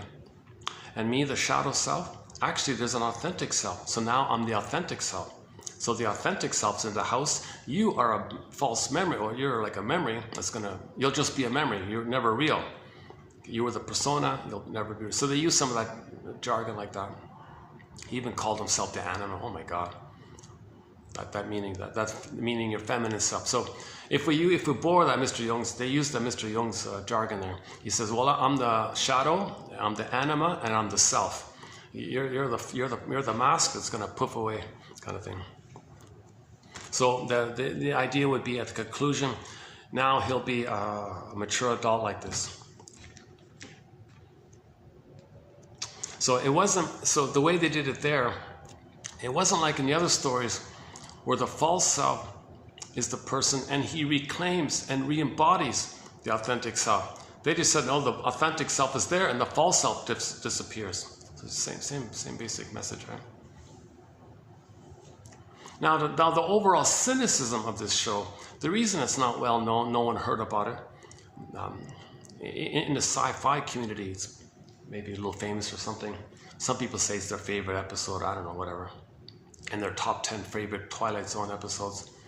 I don't know about that, but the reason I don't think it's sincere or something is because the actor who played the authentic self, he just became a more successful psychopath. You see? So the false, shallow psychopath, no, I'm going to be a more authentic psychopath. There's a cynicism. I think that's a cynicism. And somebody pointed it out in the comments section like that. And I thought, you know what, that totally makes sense because it fits in with another episode from the Twilight Zone that's also very cynical. The one about the alien coming to Earth and said, geez, you got 24, I'm disappointed with you people. You got 24 days to get your act together. So the people panicked. Okay, we got to get along with you. We only got 24 days before the alien's going to poof us away, blow us away or something. So everybody panicked, and finally, the deadline. Okay, we did it. Everybody's happy. Everybody's celebrating. We're going to have a community here. We're going to be one family here. We found something in common, and we did it. So the alien came back 24 hours later. and said, we did it, we're going to get along, we're going to have peace, and we're not going to squabble like little screaming babies and all this all the time. We found a way to construct some framework to be peaceful with each other. And the alien said, oh, you misunderstood. I wanted you to be a successful bad person, not a peaceful person. Oh, well, thanks for the joke, he said, and he poofed away the planet around. So it was another cynical idea. So the basic premise of these two cynical episodes was, and that one just mentioned, the uterus, the universe. So the alien said, well, the universe is not friendly, and he's looking for flying monkeys. So you Earthlings, you're not very good at being flying monkeys for me. So I don't need you, kind of thing. So you're a failure at being a flying monkey. But it wasn't made clear at the beginning. It was a misunderstanding. They didn't know he was an evil alien. They thought he was just some neutral alien saying, look, you're a mess here. You can't get along and be peaceful. What's wrong with you? You had generations after generations to get along with each other. You're acting like traumatized infants here all the time. Squabbling, a little crazy, neurotic pride, power pride, infantile pride. You're acting like little babies all the time. People thought that it's time to grow up and heal, so they tried to, finally they confronted that and said, okay, let's dig in deep, find something reasonable for all of us, and they did. They succeeded, right? Even for just a moment in the twilight zone. But the cynicism was the alien came back and said, no, I'm looking for flying monkeys, because in my universe we need flying monkeys to sacrifice in our pond, in our chess game in the universe and all that. See, it was a very cynical thing, because the alien said, no, the universe is not friendly. Okay, that's code for that the baby, the scriptwriter or whatever,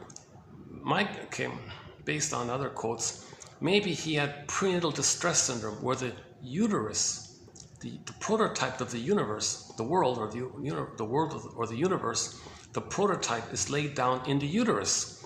The uterus wasn't a friendly place. That happens for the baby if the mother smokes, drinks, stresses out, and the baby doesn't get enough oxygen down the center vein. The mother's cortisol enters into the child. His baby's born with PTSD. In the uterus, he's enraged by all this. With his rage, he thinks, who is he going to be angry at? Who's doing this to him? What is this? The cord, placenta, 3 veins. He's a sea monster. The baby's fighting with the sea monster. So the uterus wasn't a friendly place. You transfer that, it's dispersed. The universe is not a friendly place. So that episode was cynical like that. So you got to keep that point in mind if you look at that episode about that one there about the alien coming. It was a cynical episode.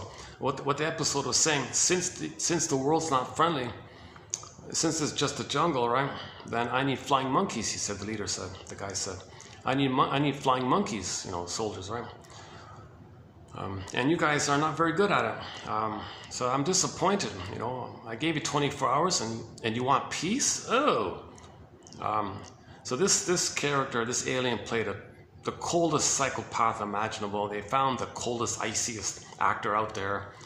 There's so many of them could play this role, unfortunately, right? Yeah, even the actor who played in the episode, Saturday episode, he could also play that alien guy easily. There's a lot of actors who could play that. Any actor who's kind of cold or shallow could play that role, I think.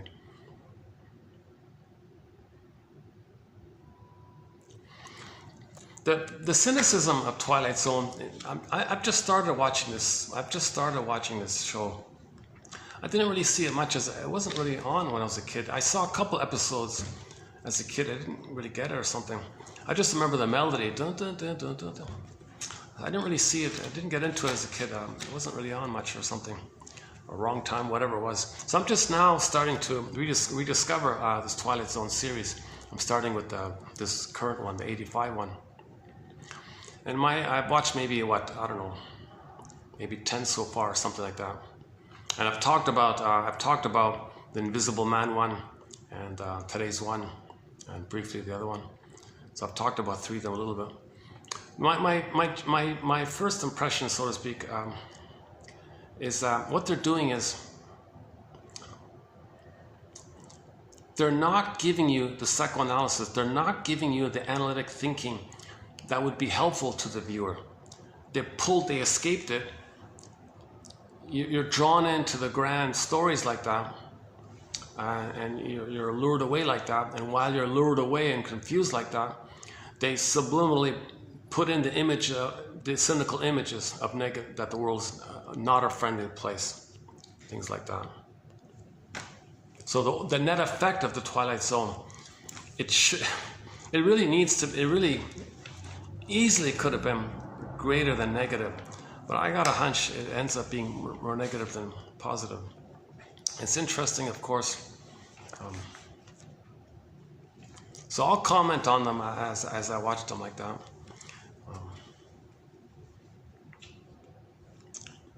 Yeah, and by the way, back to that Saturday episode, that actor who played it, you see, he was young. He went off later to play 90 films of being a violent, successful psychopath or something like that. I don't know, some violent character. Those quote-unquote action adventure films, things are blowing up all the time. So he played a lot of these violent, gruesome, violent. He's a military family and all this stuff. So his father was military, something like that. So he played all these war propaganda films. He starred in something like 90 war propaganda films. And I think what it was meant to be they used his image as a recruitment tool to the young fellows in the countryside when they buy gas and they see his image everywhere. And somebody said, every time I went to the gas station, I look at the DVD bin and click, click, click. He's always on the front cover again and again and again. Click, click, click. He says, oh my God. So they're like brainwashed. That's all it was. So they didn't care about the quality of the film. They just want to spread his image, right? So they wanted him to be like, he's going to be like your buddy or your friend like that. He's kind of tough and all. They play the tough guy thing. Very little dialogue. Just somebody said, yeah, typical in one of these trashy propaganda films, he'd say like 2 or 3 words or something, and he looks like the tough guy or something. So that means he expresses your rage for you. You think he's your protector or something. You feel safe with him. Oh, I want to be safe with him. My mother hurt me. Oh, he'll protect me. I'll be safe with him. So it seemed to be a recruiting tool like this. So who knows how many people he were duped by this imagery. So the cynicism of that show, Shatterly, is that he didn't play a healthy person. Well, I mean, it was supposed to be. The authentic Peter was meant to be someone who you'd be relaxed with, who'd be calm. But he was bitter and nasty, and it didn't make sense. It was incoherent. It wasn't make sense. It even got to the point where the false Peter was maybe better than the authentic, quote unquote, authentic Peter. So they kind of perverted it, where they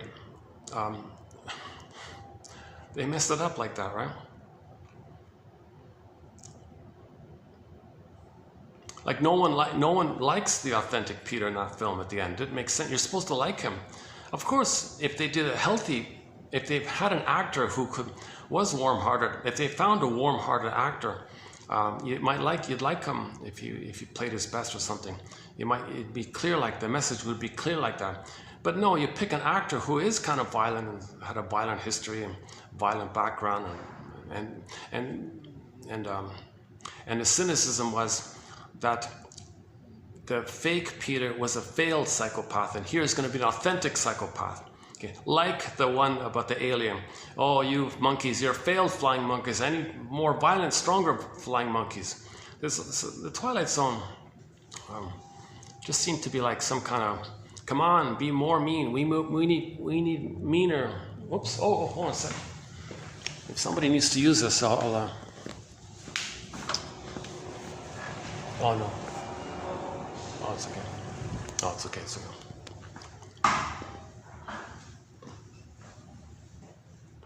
I might, wrap. Oh, it's getting dark soon. I'm going to wrap this up soon here. Let me just quickly get in today's quotes. So this will be 2898. Actually, luckily, this is a lighter load, so let's just run through these. Okay, let's begin here. 2898. So I'll see if I can pick up on the 7 days to healing. Heal yourself in 7 days. Face the someday. Feel the moan day. Clarify this issue of the false dues day. Admit and feel the deeper wound day on wound day. Keep going to feel the deeper thorn day, and then you'll be free day, and the falseness shatters away on shatter day. Not a bad little. It's simple, but not okay. Let's do this. So we'll pick up on. I spent a fair bit of time on the one about the invisible man, to see the invisible man. Also a kind of a play on the narcissism. So in that episode, to deal with narcissism, just quickly, they identified a narcissist, didn't care, cold, all typical cookie cutter narcissist. The way they did it with him was they said that for 1 year, no one will be allowed to talk to him or relate to him, that everyone's got to ignore him, otherwise they'll be punished. So he was ostracized for 1 year. Now at first he didn't care, like a typical narcissist, but by the 10th month he was feeling the pain of it, and sure enough, the year passed and he started to care about others.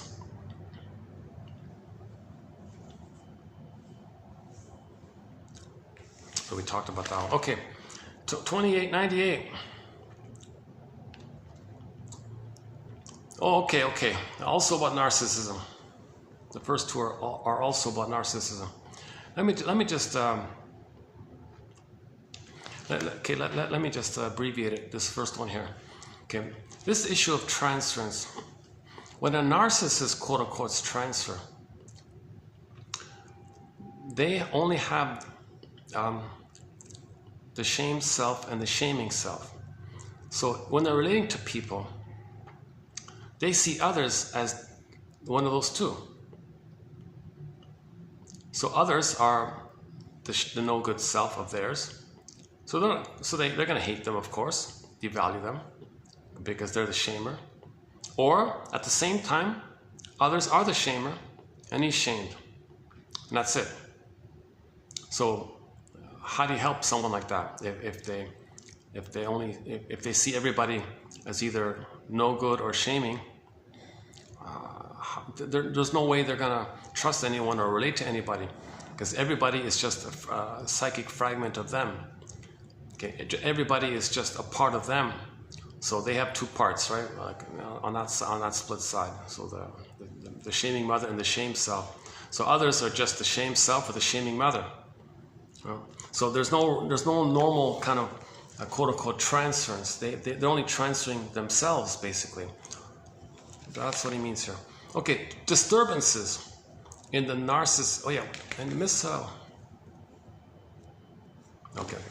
there's another quote like that coming up as well. Okay, disturbances in the narcissistic individual's development of object relations cause them to utilize a unique form of transference. Indeed, Freud's 1914 initial assertion was that the narcissistic character was unable to develop a transference, so like a relationship, a way of relating, like two people. They don't do two people. It's just only them. Everything's about them. So others are just a part of them. There's no like normal object relations transference, right? The narcissist never got enough love to separate out of the mother to have two there. He's just in this bubble of all about him. Right? Again, disturbances in the narcissistic individual's development of object relations cause them to utilize a unique form of transference. Indeed, Freud's 1914 initial assertion was that the narcissistic character was unable to develop transference because of his or her failure to recognize the therapist as an independent object. No, the therapist is either the shame self of them or the shaming mother that they are. They don't see person to person. they didn't get enough development out of that solipsistic, godlike. The baby has what's called infantile megalomania, glorified self, idealized self. He didn't get to like person to person like that. So the transference is different with the narcissist type. It wasn't until the advancements of guys like Kernberg, etc., okay, that the unique nature of narcissistic transference was recognized. So, okay, go on. So look, what a delay, right? So if Freud started this back then, it took like, what, 60 years to update it, kind of. It wasn't until the advancements of Kernberg and Masterson, I would say Masterson's the real name here, but anyways, that the unique nature of narcissism, Masterson has a diagram in his book, the self-representation and the other representation. Well, there's no Venn diagram. It's just two circles on top of the other, and it looks like one circle. And he thinks it's all him like that, everything or nothing. Like there's no shared or middle, nothing like that. There's no Vesica Pisces. There's no football. The overlapping circles in the middle part, the football, the diamond part, the egg part.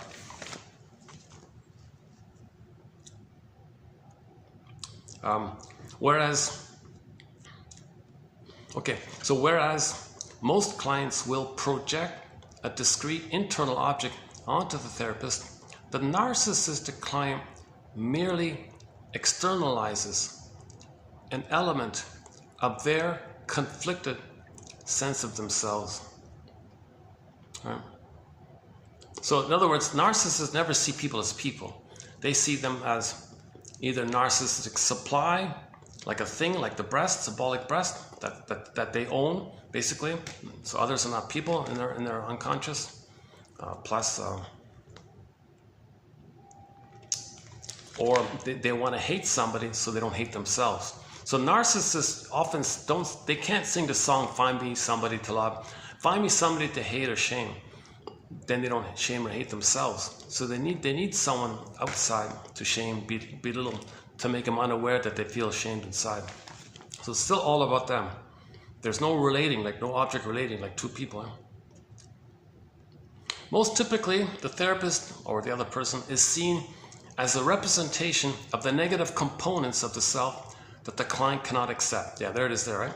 Most typically, the other person is seen as a representation of the negative components, okay, of the self that the client cannot accept. So the other person is going to be the no good, shamed, frozen child, or the shaming, freezing mother. That's all that's what he's made up of. He thinks others are just some part of that. They can flip it around, of course. Typically he'll say others are no good and dangerous. So he can't trust anyone, he can't relate to anybody, he can't take feedback, he can't trust because, well, you're shaming me, and you're no good anyways. So that's why narcissists cannot do therapy, or they can never trust anyone like that, right? They can't tell the truth or make an I statement or free associate. They just want to impress to get supply. They want to lie to get supply. They're just addicted to getting supply. Thus, the transference reactions of the client may result in an adversarial stance being taken towards the other person. So of course it's going to be negative. There's no trust or love or feeling with others. Of course it's always cynical, adversarial, always. A resulting tendency to devalue the other may be noted. Their humor is dark humor, put down humor, shaming humor. They're endlessly cynical. They're endlessly sarcastic. They got a lot of schadenfreude. They gotta shame and devalue their soul, which the other is, and they're the shamer. A resulting tendency to devalue the other may be noted as the client frequently disregards the therapist's comments or insights. Oh yeah, so they can't take feedback. Oh, that's a huge narcissistic injury. That he only wants supply. If the therapist is a human being wanting to help you, oh my God, you're interrupting to supply. No, you're just an imaginary breast. You're not a person. You're supposed to just give me supply. They're back at that old archaic time. So that's the idea of transference with narcissism. The next one, okay. The narcissist receives psychological gratification from feelings of infantile megalomania, power, etc., that come from the outside world. So there's a paucity of inner experiences. There's no like inner life, like the shallow Peter in the story just mentioned, the shadowy one, or the one invisible, to see the invisible man one. So all the string of personality patterns basically are very, very involved in what's called externalized living, looking on the outside for the supply. Hating others because others are them, they're going to hate. And others being the mother who hurt them and they hate them. So they're always externalized living. There's no feeling to come from within. There's no feelings to operate by. They're not connected to the feelings. Remember Snow White's in a box? Okay, the jargon is athimoalexia, no feelings for your words. So that's called externalized living. Okay, the paucity. Karen Horney has an essay called The Paucity of Inner Experiences. The poverty of inner experiences. These positive social cues can be in the form of attention, power, notoriety. So they're always dependent on others responding to them. They want to trick people to admire them. They want to trick people using what's called trance logic. The trance logic trick is if they confuse you or scare you, others will see you as an authority. Because that's the prototype. When the baby's confused and scared, mother's the authority. So they want to act like that. They have this intuition to act like the mother because they've identified with the aggressor. They're going to treat others the way the mother treated them. The mother scared and confused them. They're the mother now. They want to scare and confuse others because you're the shame self. Others, when others are scared and confused, they think the one that did that is the authority, the mother. They tap into that to get supply. So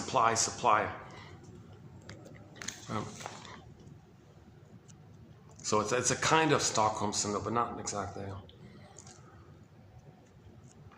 Where are we here? Over time, the narcissist becomes accustomed and addicted. They're addicted. The little white flower means they're addicted. The little white flower means addiction. They're addicted. Because they become the shaming mother. So the self, those two circles are still overlapped.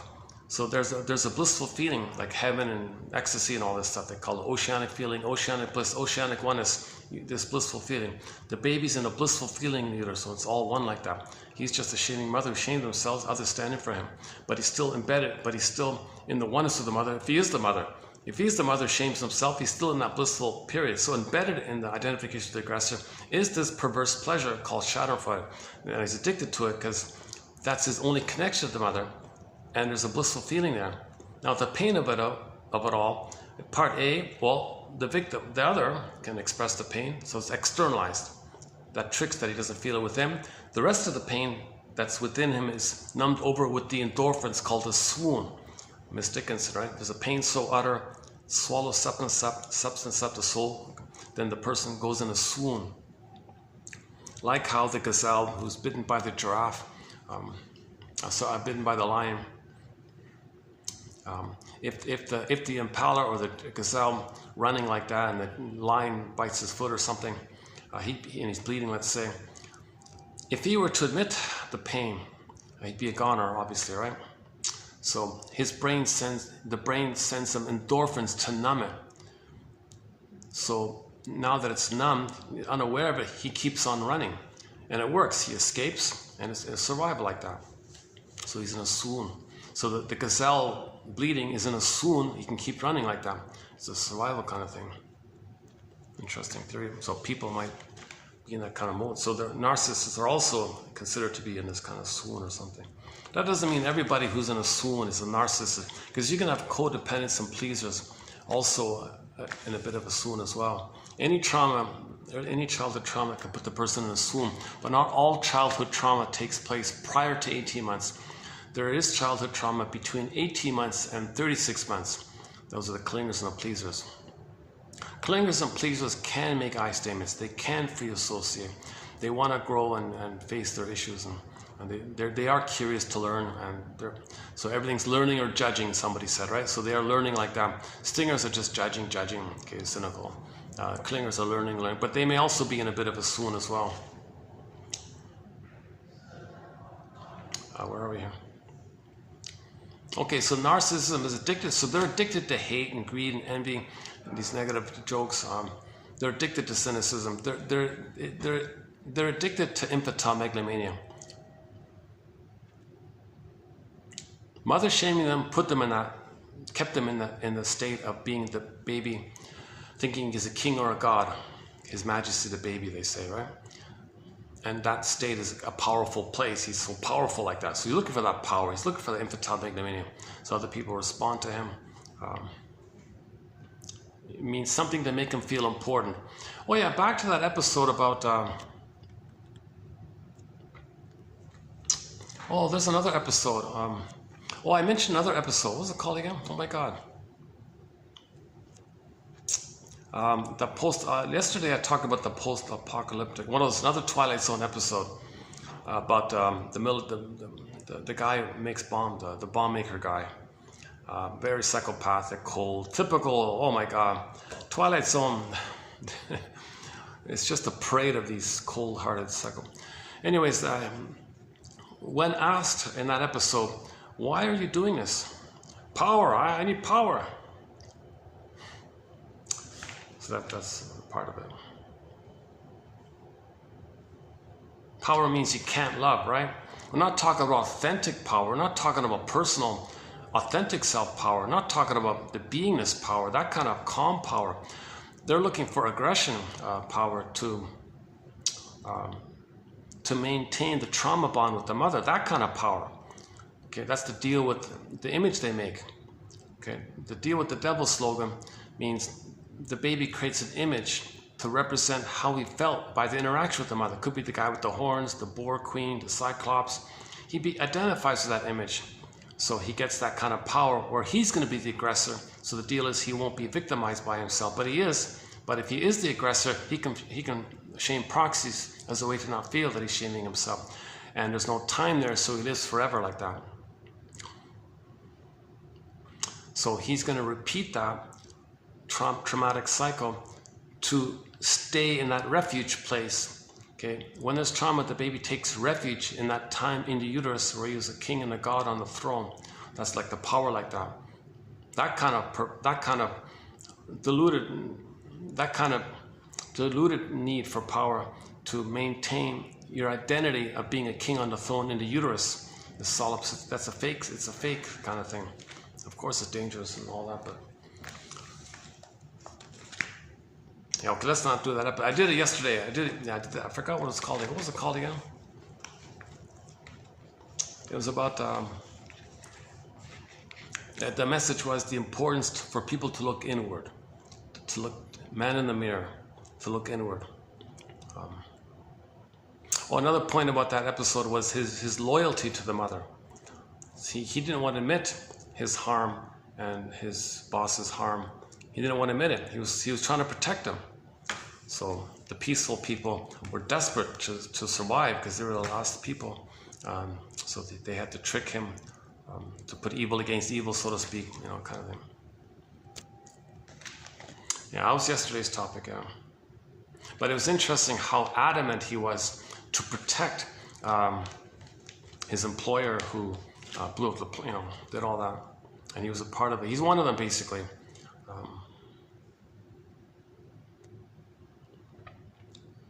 And I think what it was, that they were in a plane, that means the symbol for the bird. The bird is sometimes symbolic breast in the unconscious. So he thought the breast, the plane being the bird association. In the dream world, you make a dream association. Plane, bird, breast, oh, mother. Protect mother, need mother.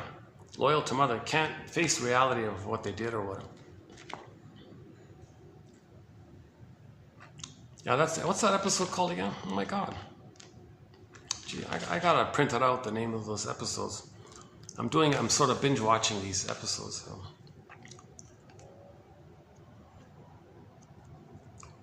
So. Similar to other addictions, the narcissist needs to feed off other people's emotions for narcissistic supply to help them stimulate their psychological needs.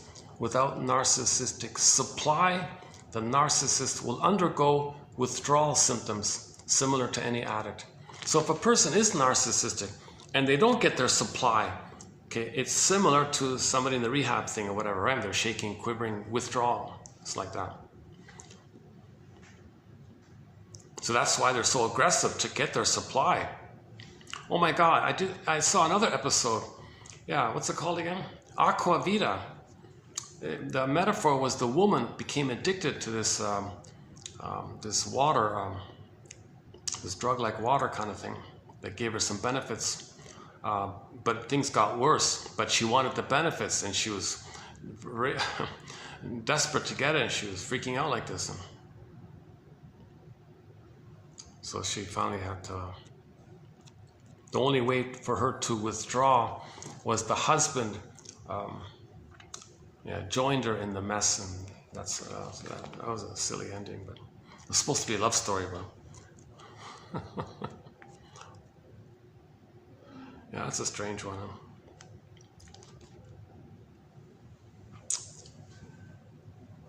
Okay, next one. Okay, third one here. What's this one again? Self-blame is a way of preserving the idealized object and preventing or denying the loss of the object or the loss of the love of the object. So this is how the baby keeps the mother. He blames himself. If he knows the mother's hurting him, he'd have no mother. He couldn't do it, so he blames himself. So there's the dues day. Now he gets into dues day. To have a mother, he's got to do dues day all the time. Now he's living in dues day. To have a mother, he's got to be, that's the deal. All right, baby, you're going to be in dues day to me, and then you'll have a mother. That's the only way you're going to have a mother. You be in dues day. You're always due and guilty to me. I want my supply. I want my supply. Okay, mother. So now he's in dues. Now he's blaming himself. I'm no good. I'm guilty. I owe the mother. I'm no good. Okay, so that's that one there. It also gives one a way of understanding an irrational situation. Yeah, so this is the moral defense. It's irrational for the mother to not love the baby. So to make some kind of sense out of it all, okay, I guess I'm no good and mother's good. Get back to the moral defense by Fairbairn. It provides explanation and cognitive structure. And that turning of the irrational into the rational reduces anxiety, albeit at the cost of yourself. So again, it's a defense mechanism called the moral defense. All defense mechanisms are there to deal with all this pain and anxiety. So the baby engages in the moral defense, right? Meaning he'll say he's no good, mother's good. That's a defense mechanism to lessen the anxiety. It's still there, but it lessens the anxiety because he's trying to make sense of it. He wasn't born like that. He just thought that to deal with the pain. The mechanism of turning a passive experience into an active one is similarly driven. Okay, in another defense, he identifies with the aggressor. So he won't be the passive child side, the frozen child. He'll be the shaming mother. Therapists usually think of turning the passive into the active as doing to others what has been painfully done to us. And indeed, this is one meaning of the term. But the turning of a passive experience into an active one can also mean doing to yourself what has been done to you. In this sense, it is part of the dynamic of the repetition compulsion. So they're both going on. If he identifies with the aggressor, he's aggressive towards himself and the other to minimize it, to spread it out kind of.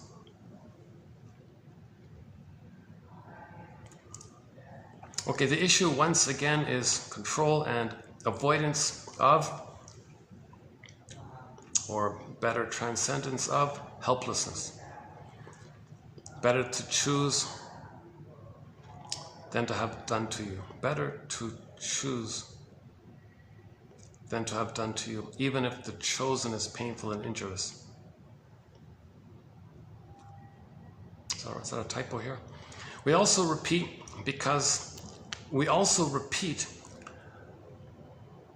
because we hope the outcome will be different, and probably because evolution has stamped in adherence to the familiar because of the whole.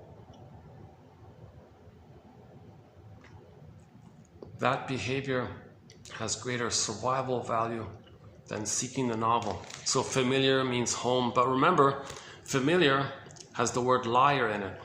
Familiar, maybe familial, the family, but there's the liars are in there, the liars in there. But it's familiar, it's home. So if it's home, it has survival value, I guess. From that part of the brain's point of view, we're thinking about, we're having empathy for that part of the brain that only cares about survival, right?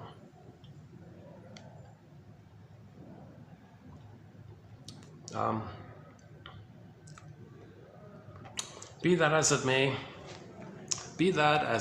well, that's in the song, right? Drifters, oh yeah. We have one song on our soundtrack, a song called Drifters, a cover. A guy named Ron Sexton does a cover of Gordon Lightfoot's song called Drifters, Be That As It May. Oh my God, it's a long time ago. Yeah, I'm not, after learning about Mr. Lightfoot, after he passed away, whoa, he was a violent alcoholic character, ugly character, my goodness, didn't know that, huh? Yeah, we talked about that about a year ago or something. Let's not start in on that one. Be that as it may. ACOAs, what's that? Adult children, adult children of alcoholics.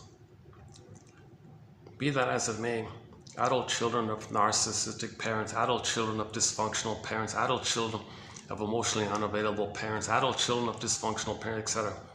Okay. Tend to repeat their early object relations in adulthood so that every object finding is a refinding. Famous expression. Every object finding is a refinding. You found your mother again. You're looking for her. I found her again. Every object, everyone you meet, everyone you're attracted to, you found your mother again. It's a refinding because it's unresolved there. You want to pick up on and continue and have it resolved, right? Plus it's home, plus it's familiar, plus it's safe, plus you don't admit the truth of it all if you're staying there like that, things like that.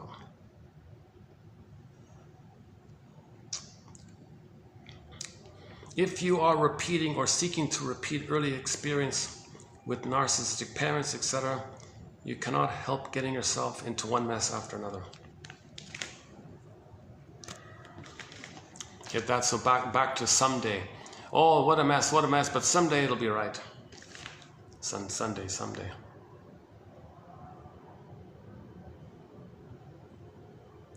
Countertransference, what's that mean? The therapist's revival of the feelings attached to the archaic relationships of infancy and early childhood in his relationship with the client. It is an unconscious repetition in exactly the same way that the client's transference is an unconscious repetition. So it's one thing for we get that the client is going to recreate and transfer his past to the present and use the therapist or the person present as a player in his past, and he's going to transfer the past and act it out. And the role of the therapist is to be neutral and help him be aware of this. But what if the therapist is doing the same thing? What if he's transferring his childhood into the present and pulls in the client in his drama? It's a folie douce, it's a madness, it fails. No therapy can take place if the therapist is transferring. He's got to be embodied himself. If he's still transferring, it's not going to work.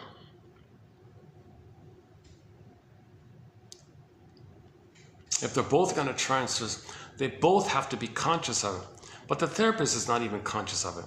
And the client is not conscious of it. It's not got this folie douce, they're going to argue, it's going to sour milk, rust out. Therapy cannot take place if there's countertransference by this definition. An adult puts him or herself in a position in which he or she becomes as a child,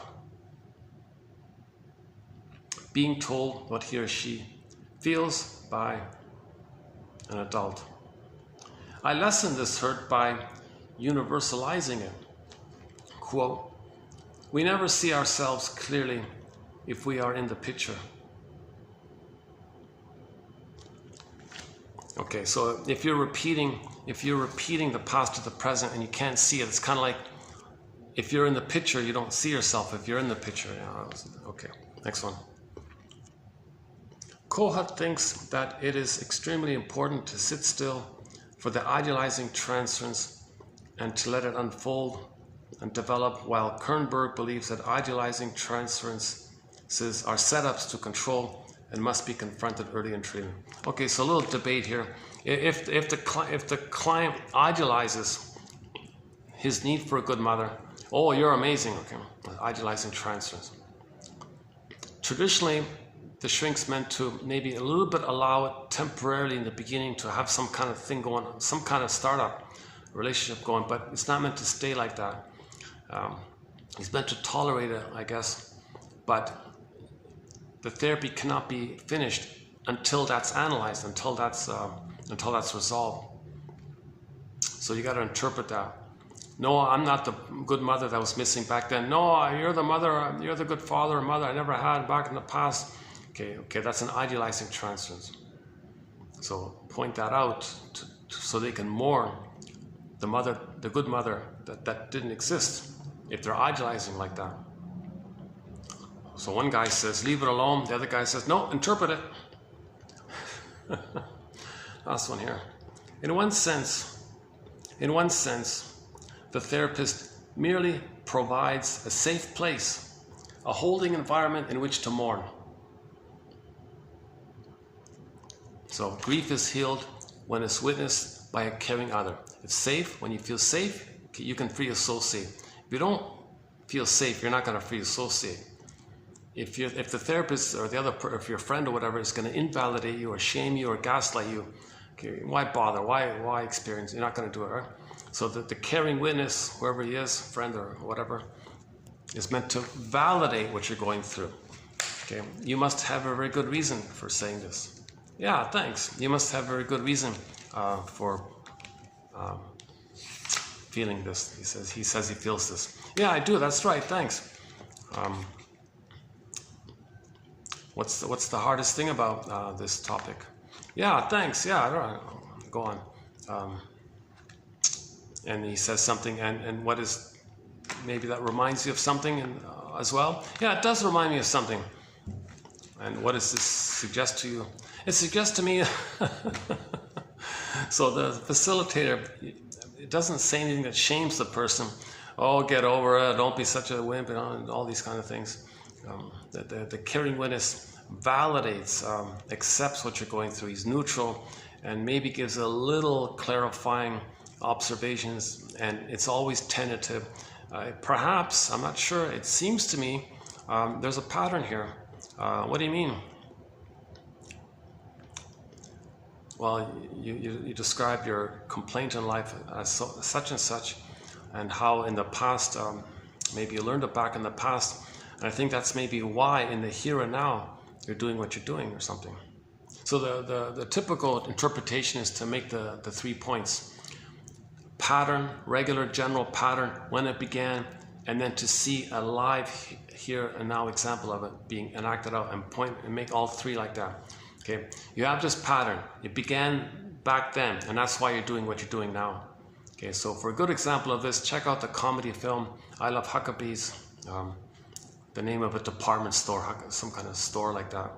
Just silly kind of comedy film. But there is a key scene in there where they help this guy Albert, these family therapists, but they don't call themselves family therapists. They call themselves existential detectives. A little important like that. And they said to Albert, oh yeah, you have this pattern, Albert. You learned it here. And so they went to the childhood home. That's where they learned it. And that's why he encrypts the truth. He betrays himself. You have a pattern of betraying yourself and blaming yourself. You learned it here, and that's why you're doing it again now with us.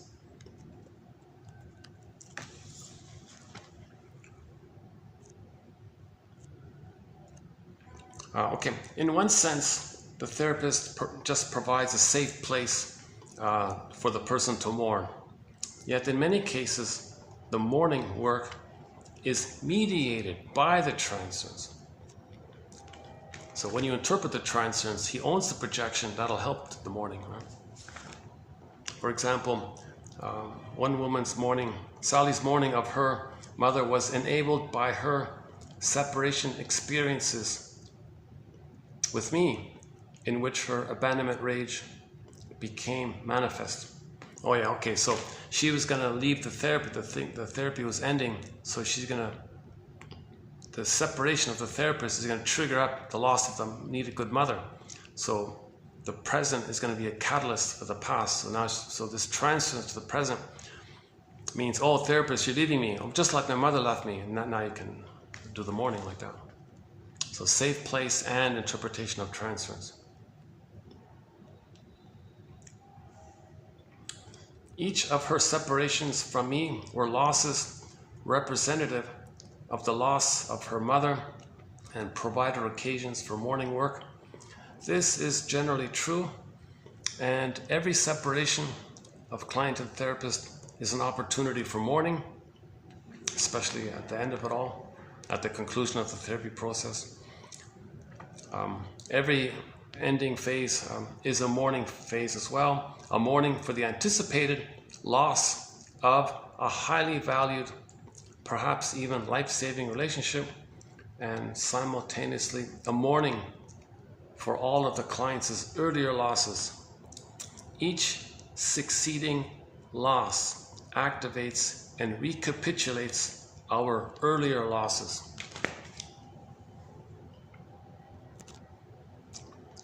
Now, so that's one way it may end up, that the concluding of the therapy brings up all the previous losses. But ideally, you end the therapy where the woman or the person, it wasn't triggered by the end of the therapy. She was able to mourn the loss, her childhood losses, while in therapy, not triggered by the ending of therapy, right? So that's the ideal situation, where she ends the therapy and she naturally owns her projections, and then she's good to go, kind of thing. Freely, she can leave freely like that. She's not freaked out at the end of it all. In that comic psychoanalysis, that Mark guy had a separation anxiety. He couldn't do it. Then he did this impulsive marriage thing, because just to replace the loss of the therapist. So he couldn't separate from the therapist, because by then he had an idealizing transference on the therapist, but it's going to come to an end, I think. And he freaked out and wanted to marry someone, so he had to interpret that and then to interrupt that kind of thing. The psychic structure needed for mourning is to forgive the parents, see them as people, resolve this either-or thinking, get it to a both-and thinking. Sadness comes up first, the identity comes in with the sadness, because if there's a loss, the false self is a dream. It can't cry from the false self. You got to have a person self, authentic self. So who experienced the loss? You got to have that who there, right? That authentic self who. I feel therefore I am. You need that amness. Then there's the sadness. So the psychic, so they're kind of together. The beingness and the feelings are linked like that. So if the beingness is missing, they cannot mourn. It'd be like losing yourself, because the other is you. So if the other is you and the other's not there, that's like you're not there.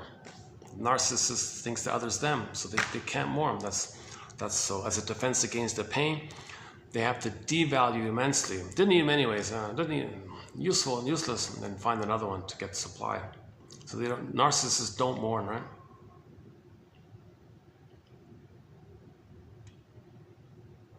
Or it's called complicated grief, aggravated grief, the derailment of the grief process, pathological nostalgia, melancholia.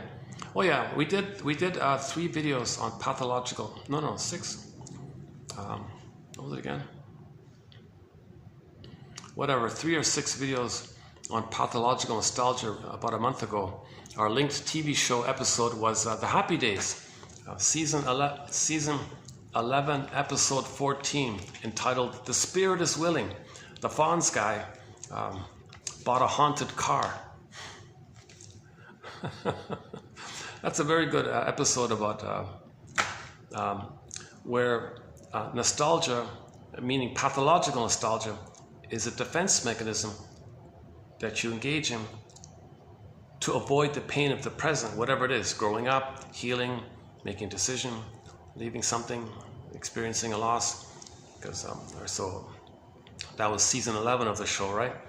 So the Happy Days series came to an end. It was coming to an end, so they did an episode like that. So what am I going to do now? The show is over. And the story was, should he get married? Should he buy a business? What should he do? So to take a break from it all, he dreamed about the past, some old time, ignored the disappointments, and identified a time in his life where he had a dream. But this time, imagine it was fulfilled.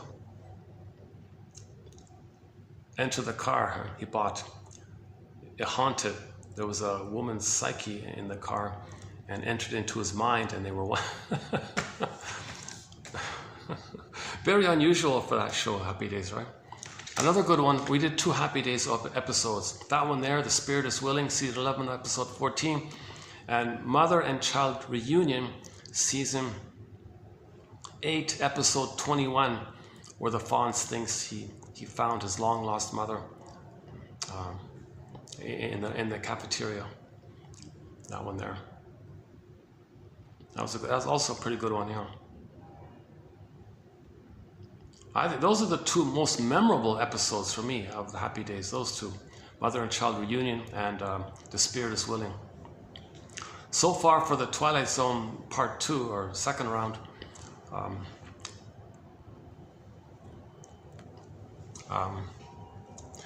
see. I have a problem with that Shatterly one, because I don't like the actor. The actor is a sham, is an empty, lying sham.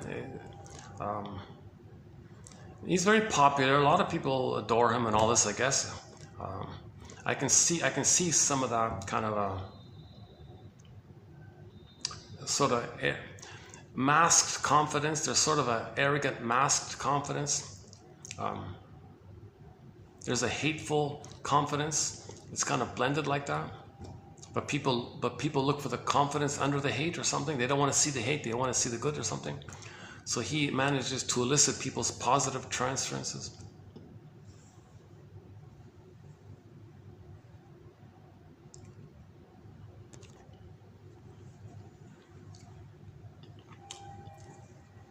And he has all these pretty women flocking to him, right? He married some young model, or apparently recently or something.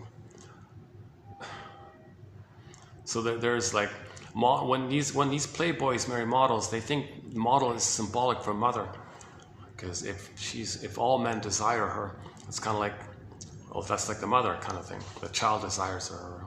There's no rejection there. So the model's idealized, so he wants the mother like that. Still looking for the mother, right? That's what the military is, just anger all the time, right?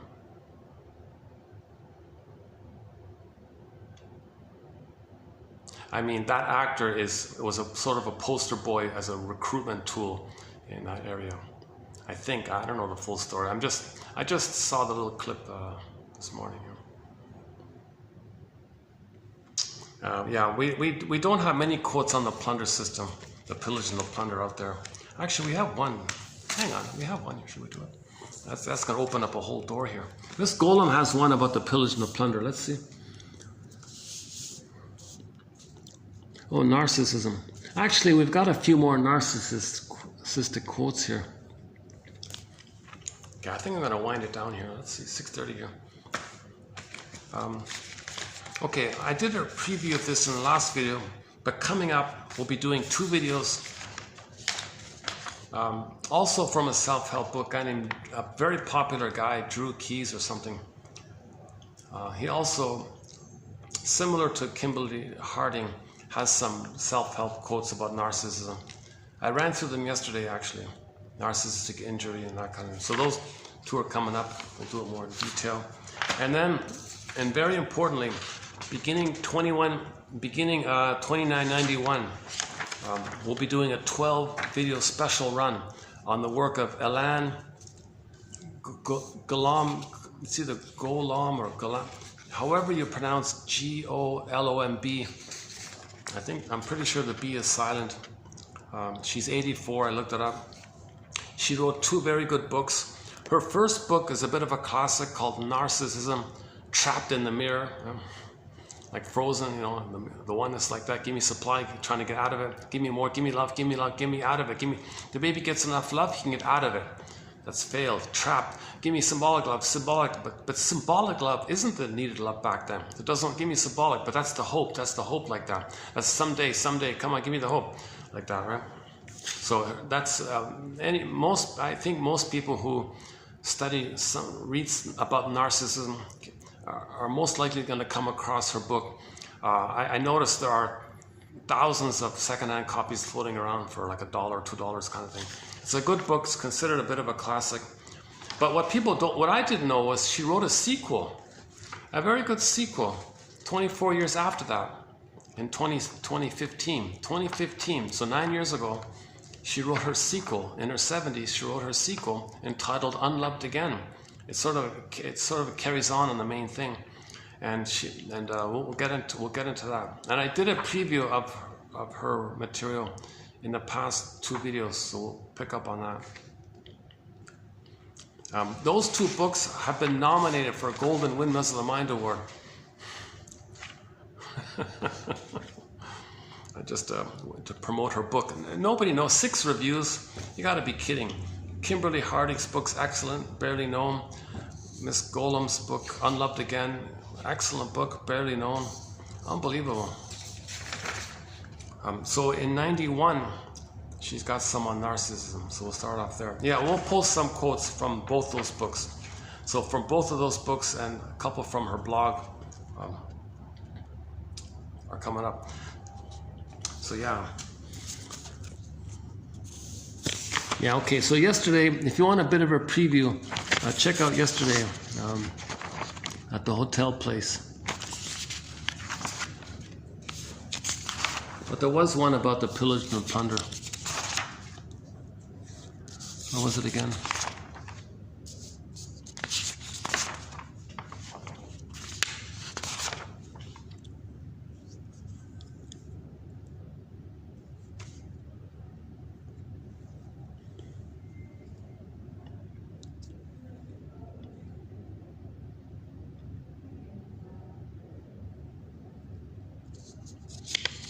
Okay, a lot of good quotes here. A lot of good. Okay, I hear. Is it this one here?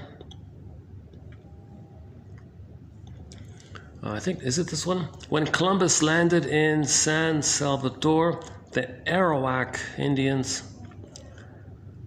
indigenous people, right, lived there for. So apparently there were 70 million indigenous people, subdivided into the little nations like that, living peacefully in harmony with nature for like 100,000, whatever it is, 50,000 years, 60,000, 100,000, whatever it is. And they had song, dance, and ritual to deal with anxiety. They lived in harmony with nature. They were peaceful people like that, because babies were held, babies were nursed. They did things traditionally, babies were loved, so they were loving people like that.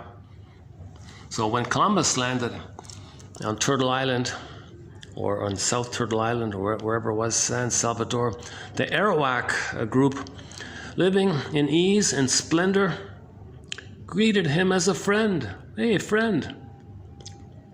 They did what most of the Indians do. They did as most of the Indians. They lived on Mother Earth as a gift to them. The indigenous people regarded Mother Earth as a gift to them. Like they were gratitude for this. No ownership. The act of sharing was with ever-expanding kinship, which included friends. So just this communal way of it seems to be. So in other words, plants and animals were related to as siblings. So a great respect for everything on nature, a great respect for the trees and the animals and the birds. They treated them kind of like family, right? Earth and sun and water, it was all divine for them. A real appreciation for the connection, interconnection like this. As in any family, the emphasis was on keeping everything alive in harmony. Mr. Columbus, looking at these relaxed and friendly, quote, savages, stated that with 50 men, he could turn them into slaves. Sad, really sad story there.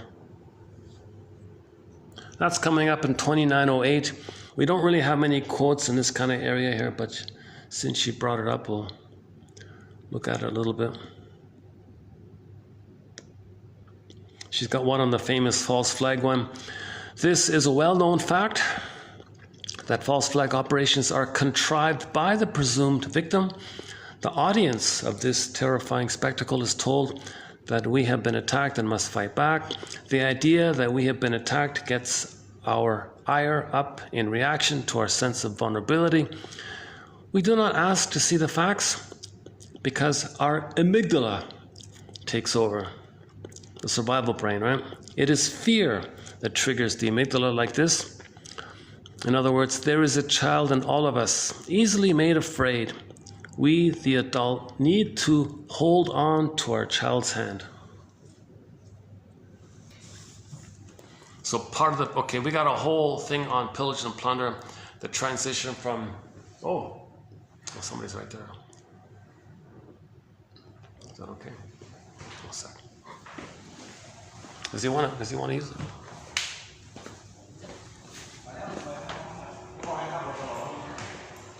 Oh. Yeah, let's wrap this up. So we have a 7.5-hour video on the thing called the 48 symptoms of Homo traumacus, and included in it is this transition from global village to global pillage that started 10,000 years ago. So there's a theory about this transition where we became a traumatized version of ourselves.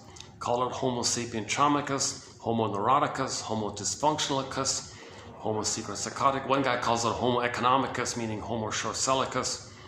And there's a whole theory about this. So we do include a brief mention about this area called the 48 symptoms of Homo traumacus. Because, so the sociological created some kind of psychological, which creates a sociological that perpetuates the psychological, which perpetuates the sociological, which perpetuates the psychological. So it ends up that the outer becomes a reflection of the inner. The outer becomes a reflection of the inner. As above, so below. So we look at this a little bit. So if you want to know your inner, you can see it reflected outwardly by your behavior. It's a reflection of the inner state.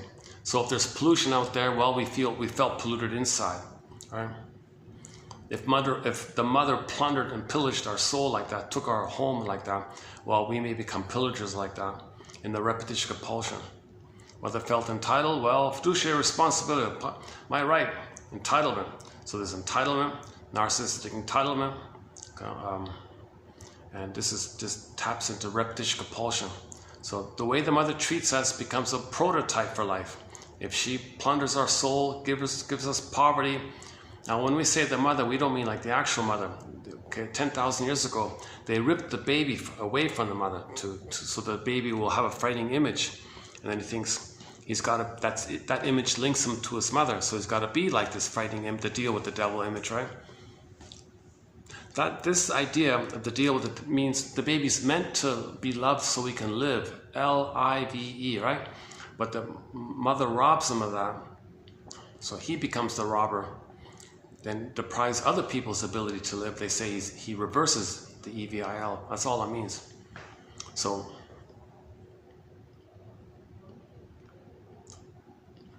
lighting's okay. Oh, lighting's okay here. Lighting's not too. I've always had a hard time getting lighting at nighttime around here.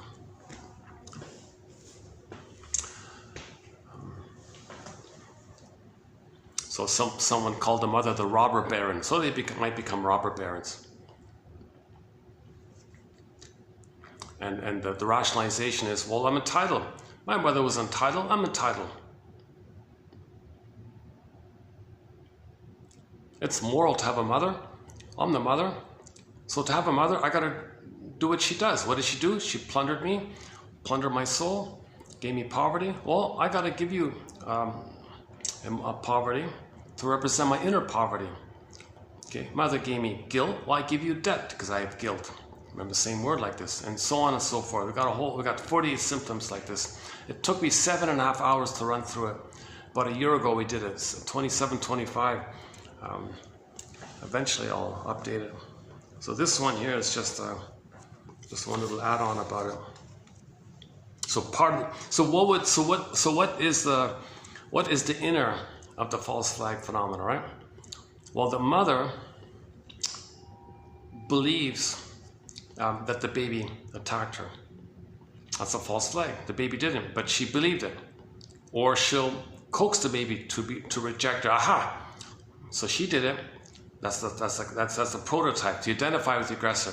So you create it outwardly like that. So false flag on the outside is a reflection of the inner state, the inner condition, i.e. the inner memory. The memory being the mother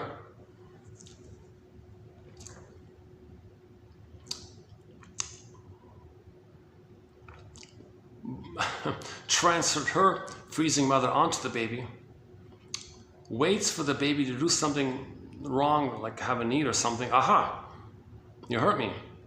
No, the mother hurt the baby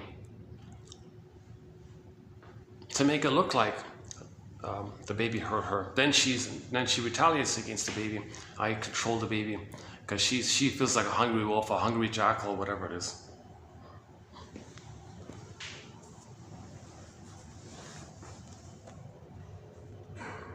Yeah, there's another Twilight Zone episode where the guy was eating all the time and he never felt full, he never felt satiated. So he was eating and eating, he was gobbling and gobbling and gobbling. It was a metaphor that he can't accept anything. He can spend his whole life gobbling and gobbling. So he was like all these food, and he was physically eating endlessly, voraciously, like non-stop, like an infinite. Like there was a hole or something, and no food could settle in, right? And he kept gobbling. He didn't get fat or nothing registered like that. It was just a metaphor. And then, of course, he was trying to get something to stick, like something, but no symbol of mother can be the mother. So it didn't work like that. Interesting episode, a little bit.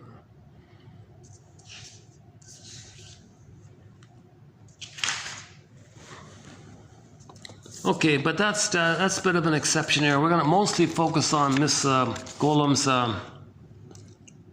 theory about the freezing mother, frozen child construct.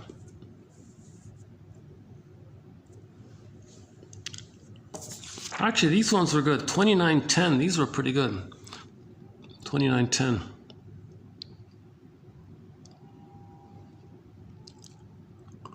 The one about the trance, yeah, okay.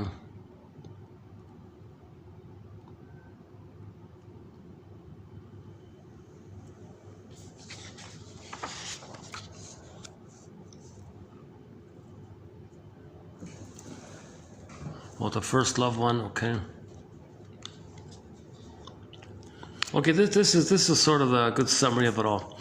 The rejecting, indifferent, or angry parent becomes a construct, a psychic construct, an emotional engine, an unconscious engine in the child's mind we call the freezing parent. The terrified child similarly becomes a construct we call the internal frozen child. These two figures create the repetition compulsion which later directs the adult's life.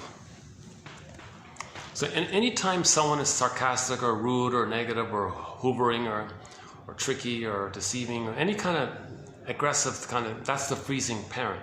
They're operating out of the freezing parent.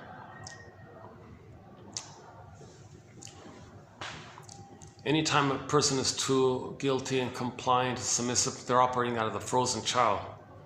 Okay, the idea is to identify as relics of the past and promote the adult mind, enhance the adult mind for the present. Okay, so we talked about that yesterday. Eric Burns' PAC model, right, as well. So just keep. This is a good short. She offers a concise shortcut of understanding the intrapsychic model, internal working model, template, schema, script, whatever you want, stencil, whatever you want to call it, a memory blueprint for life. And in severe trauma, you got these two going on. Just be aware of it in yourself and others. It can flip around, but typically if the person is more severely traumatized, they're mostly going to operate out of the freezing one, the freezing parent one. So you can see that if somebody's rude or something, oh, they're in the freezing parent one. Okay, if somebody's like compliant or passive, or feel guilty and want to please and all that, like a child, well, they're in the frozen child one. Well, they're both relics of the past. Let's build the ego, the adult mind. The adult mind is missing. We need the adult mind for the present. So you build the adult mind by identifying those two relics. If you can identify those two relics, you're building the adult mind and you can focus on that. So I think it's a very simple, she has a very simple little model and she keeps kind of repeating it again and again. But I found that kind of helpful. I think others, I don't know. I'm trying to post the best of the best out there. So I'm skimming and scamming what I can find. And I think I've plucked out the top 10,000 best quotes from the psychoanalytic idea here. With the hopes being that 1 out of 10 will be of help to anybody. So everybody can develop their own 1001 windmills of the mind for themselves, their own lasso of truth, their own basket, their own detective kit, their own lantern, their own night vision, night goggles, their own, by identifying 1,001, 1,000 out of the 10,000, 1 out of 10. So Robert Bly's advice is gentle. Just pick one quote a day. So each set, okay, from each set you find one and just make a note about it. What does it remind me of? What's the most hardest thing about this quote? Or what's the most puzzling thing about this quote? Or what's the most fill in the blank about this quote? And just free associate, see what comes up freely. Okay, why, or simply why did you choose the quote? What does this quote suggest to you? What does this quote remind you of? And leave it alone like that. And say to yourself, I must have a very good reason for choosing this quote. Yes, okay, validate. And make a note and leave it, and that's enough. That's enough. 10 minutes a day, he said, Robert Bly said. And you do that every day, kind of like quote a day kind of thing. Okay, so we got like, 3 years worth here, right? So you could do this in 3 years, right? 10 minutes a day for 3 years. You can build your own a nest. Again, psychoanalysis looks for an egg in a basket or nest that's missing. First weave the basket, first weave the nest, first weave the catchment, and then nature does the rest. The abreaction does the rest. The firebird, the phoenix, that's nature's doing. We got to first build a nest for the egg to appear.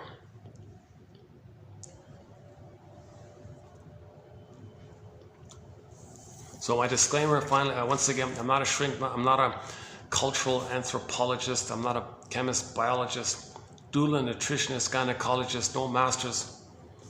I'd love to do what she did. She has a PhD in psychology, and then she went to NYU and got a certificate. She got a certificate in psychoanalysis. So if somebody can't get into the shrink school, usually medical doctors get in, I think. So if you can't get in, the next best thing would be to get this certificate of psychoanalysis. It's considered a postdoctoral thing, so you got to have a PhD in something first.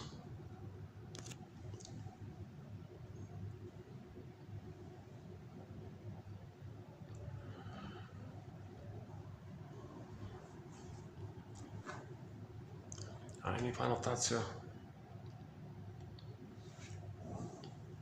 Oh, prejudice is a major threat, yeah. Okay, let's wind down here with the song. So let's see, which song can we close up with? Oh yeah, a song we've played about a week ago. Let's play that one. A song called Pisa. I want to end up on a happy, fun, upbeat, danceable kind of song. Pisa Morena by a band called Cabrera. Cabruera, I think. Cabrera, off their album entitled Colors of Brazil. So it's a Portuguese song but it's a fun pop dance kind of song. So we have on our soundtrack, we've got songs from all around the world. We now have 2 from Brazil. That one there, Pisa Morena, and Deli Rizdik's cover of Carry On Wayward Son. So the second line of that song is, and now you no longer feel empty. Okay, so back to the Shatterby Twilight Zone episode. That apartment had that shallow guy there, right? So it was kind of empty because he was empty. Okay, at the end of it all, okay, the apartment had the embodied character. Okay, put aside the cynicism that he didn't portray that, but the template of the story is there'd be an embodied character who's warm and kind and loving and caring and intelligent, reasonable like that. Not a colder, crueler version of the failed self, which seems to be a theme in the Twilight Zone there. Number 2.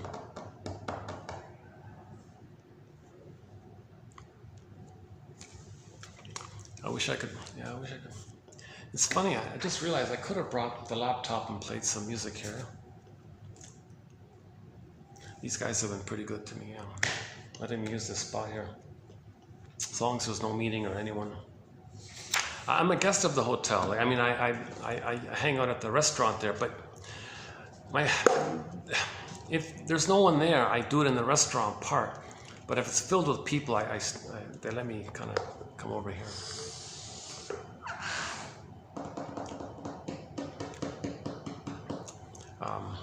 Yeah, what do you think about the 7 days? 1, someday for Sunday, moan day for Monday, Tuesday for Tuesday, wound day for Wednesday, thorn day for Thursday, free day for Friday, and the false self, the lies you've been living, the lies, the rationalizations, the excuses, the nonsense, that's all shattered away. It's shatter day. It's not perfect, but it's not too bad.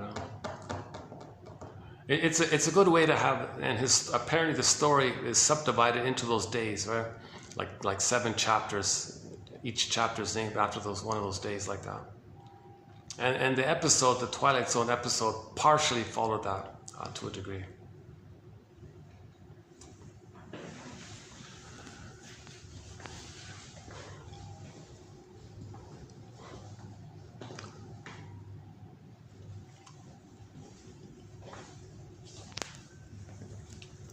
Where can I end up here? Let's close it up here. Any final thoughts here? Any final thoughts here?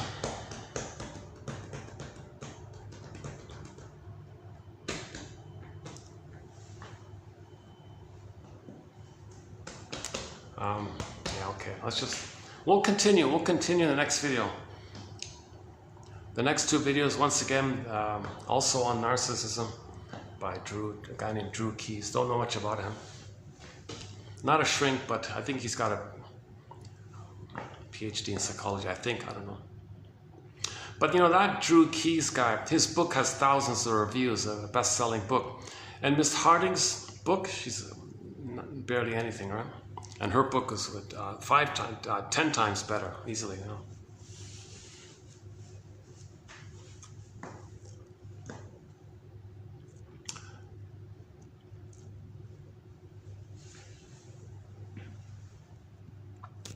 That funny about the someday, it reminds me of Pavlov's Dog. They've got a song called Theme from Subway Sue. And David Surkamp, the lead singer of Pavlov's Dog, a classic rock band, Pavlov's Dog. We've got 4 songs on our soundtrack. Julia, their big hit, Julia. Late November, Episode. All great songs. And another great song is called Theme from Subway Sue. And he told the story that song was meant to be entitled Someday Soon. There was a mix-up with the writing of it all, and it ended up with Subway Sue. Oh, let's go with it, Theme from Subway Sue. It's a great song, Theme from Subway Sue. But when you hear the song, he says, oh, someday soon we'll find out, we'll know what we're doing. Someday soon we'll find our soul. Someday soon we'll give up the nonsense and find our embodiment someday soon. That's like the someday in the Twilight Zone. Someday. So, oh no, okay, let's do that. So let's close up with 2 songs then. Let's first close up with Pisa Morena by Cabrera. And finally, we'll close up with Theme from Subway Soup by Pavlov's Dog. Thanks very much. I'll see you in the next video. Theme, let's play it. Is that the one with the violin opening? Da, da, da, da, da, da. It's either the violin one. I forgot the opening note of it all.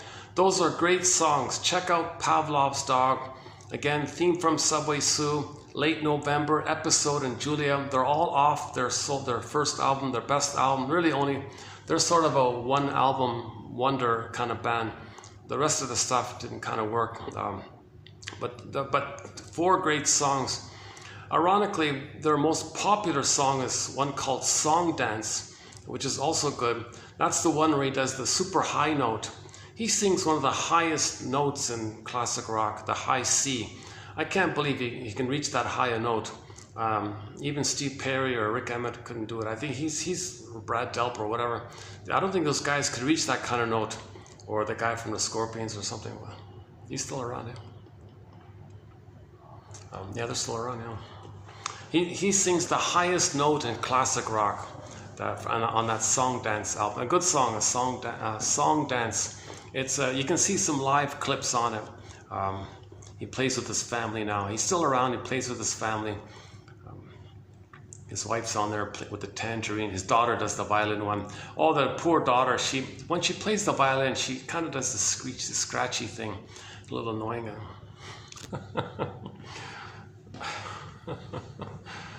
But my God, those are 4 great songs, yeah, by Pavlov's Dog.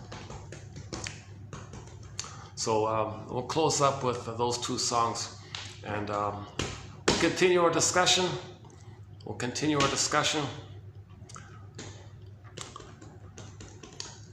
So we're currently talking about narcissism mainly, so we'll continue with that. And then we'll go into the main one by Miss Golom about the construct of the freezing parent and the frozen child. And just be mindful of which ones flared up in any moment. Like I notice if somebody's rude, I just now say to myself, oh, freezing mother. They're doing the freezing mother thing. And I just observe that kind of thing. Now, if I react like I gotta please them or something like that, is that gonna be my frozen child one, or am I just gonna notice it and try to stick with the adult mind kind of thing? Yeah. So there's a good self-help exercise right off the. Let's try this as a tentative new self-help exercise. Anytime you see somebody doing something mean or rude, or they're manipulating, they're lying. Actually, the passive-aggressive narcissist, that might be the blend of them. The passive-aggressive narcissist would be the frozen child trying to blend in the freezing mother with their passive-aggressive maneuvers. So they're angry, but they do it in a childlike, passive way. Interesting, right? I think that's a good one. So okay, so first of all, if you see somebody being in any way kind of criticizing, negative, manipulating, lying, deceiving, cheating, the whole long list of tactics like that. Okay, just say to yourself, freezing mother. They're operating out of the freezing mother construct in their brain. They've identified with that. Okay, that's number 1. That's a big one, I think. Number 2, if you see somebody who's being passive aggressive, they're operating out of both simultaneously. She calls it an amalgam. The amalgam of the 2, so they can do both simultaneously. It seems like more openly, right? Their behavior is both some kind of fusion of the frozen child, freezing mother, like actively in doing. So the passive aggressive, right? So they're angry, and they want to express their anger covertly and sneakily, quietly. Usually they're late, or deliberate inefficiency, or they don't give you the right information. They don't want to cooperate. It's always no. So they'll never comply. They'll pretend to comply and not comply. They're difficult like that because they see everyone as the freezing mother, and they don't want to be the frozen child, but they are the frozen child, so they're fighting back by being the freezing mother. You see, so the passive-aggressive person sees everybody as the freezing mother. They see everybody. They probably see almost everyone as the freezing mother when other people want something from them. If other people want something from them, generally they'll think that others are their freezing mother. And they don't want to be the frozen child, but they are the frozen child, and they want to be the freezing mother, so they'll be passive aggressive. So we did about a year ago, we did 4 video special run from a self-help book entitled Understanding the Passive Aggressive Man, a guy named Scott Wetzler, I think. Okay, and of course, if anyone's codependent and pleasing and placating, that's the frozen child one, right? If they're still trying to save you and heal you and cure you, and they're so nice to you, and what can I do for you? How can I please you? So you can say to yourself, oh, they're operating out of the frozen child mode.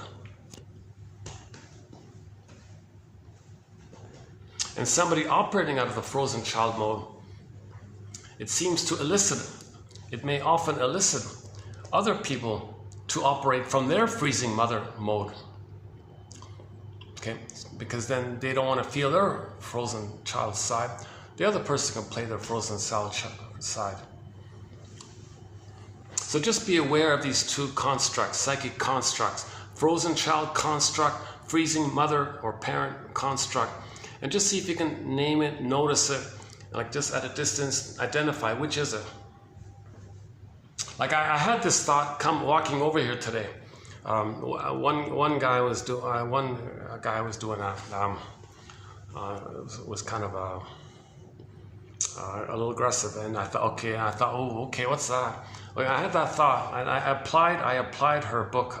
We talked about it yesterday, so I'm applying it now. Okay, oh, that guy's operating out of the freezing parent. Clearly, he was operating out of the freezing parent.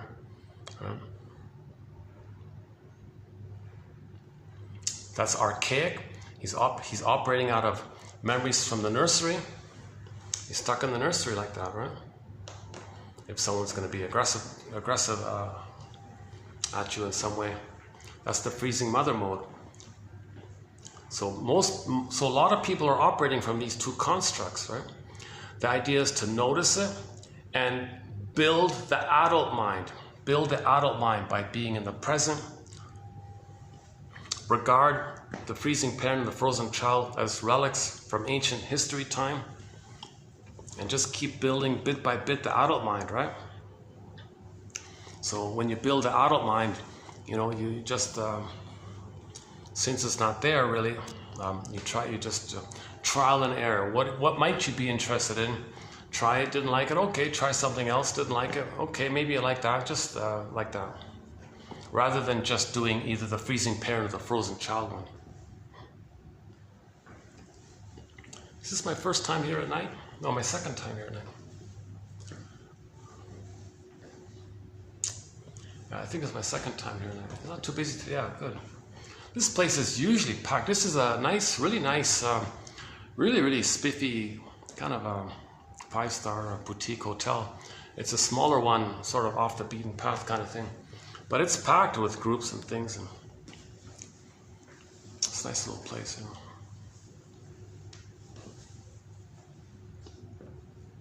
I can see why it's popular, Actually, all the hotels are pretty popular.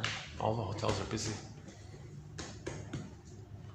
Yeah, people are smart to come. This is off the beaten path a little bit, right? But still within a lot of shops and things nearby. Oh, there's one tourist trap nearby. I remember now. Last time I was at this end, I visited a spot, and it was clearly one of those touristy trap kind of places.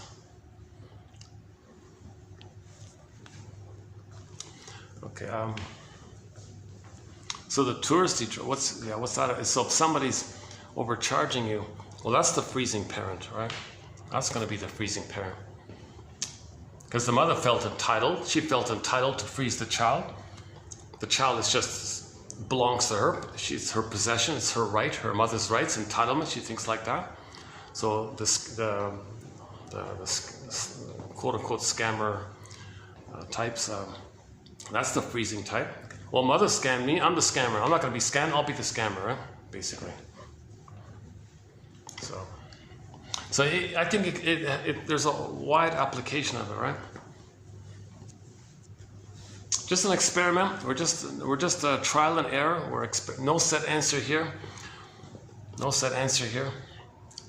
We're looking for clues here. We're trying to be a detective. This whole thing on this channel is trying to be a detective. Like that film said, Dustin Hoffman, right? I'm an existential detective. We're trying to be an existential detective. I kind of borrowed it from there, yeah? Emotional detective, etc. So no set answer here. No set answers here. There's no magic words here, nothing like that. These are clues, hypotheses, ballpark approximations, invitations for mutual exploration. Some clues may lead to better clues, prompts to free associate with, stepping stone ideas. And we're just looking around, trial and error, brainstorming. We're just brainstorming here. No set answer here. Plus, I only have a BA, keep that in mind. I never studied psychology, my disclaimer again. So what I'm referring to also our thread on self-help exercises. We got a set of self-help exercises.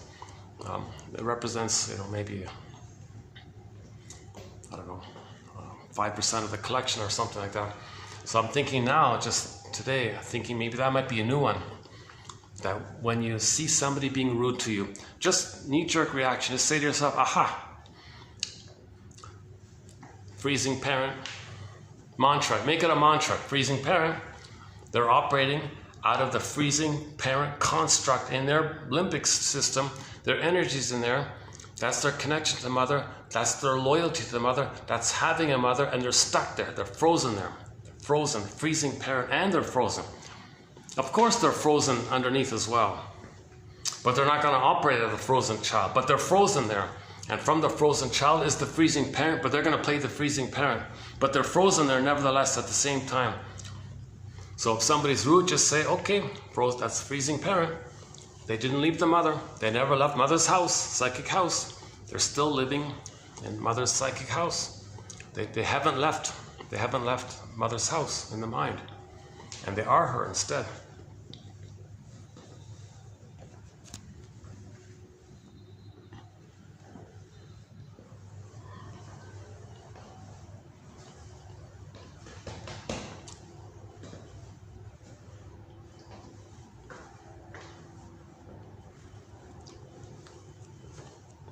They've got a very nice 6th floor venue, but yeah, I shouldn't really use it.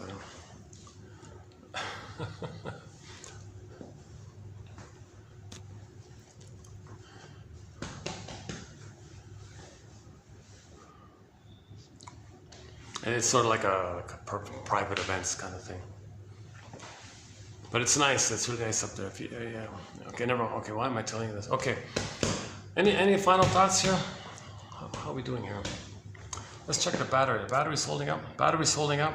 704. 704.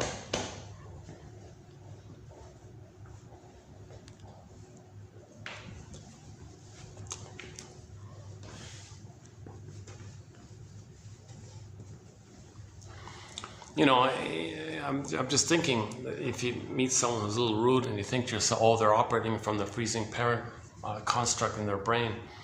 Well, what do I got to do with that? I'm not responsible, I don't want to be pulled into their nursery, breastfeeding trauma time or whatever it is.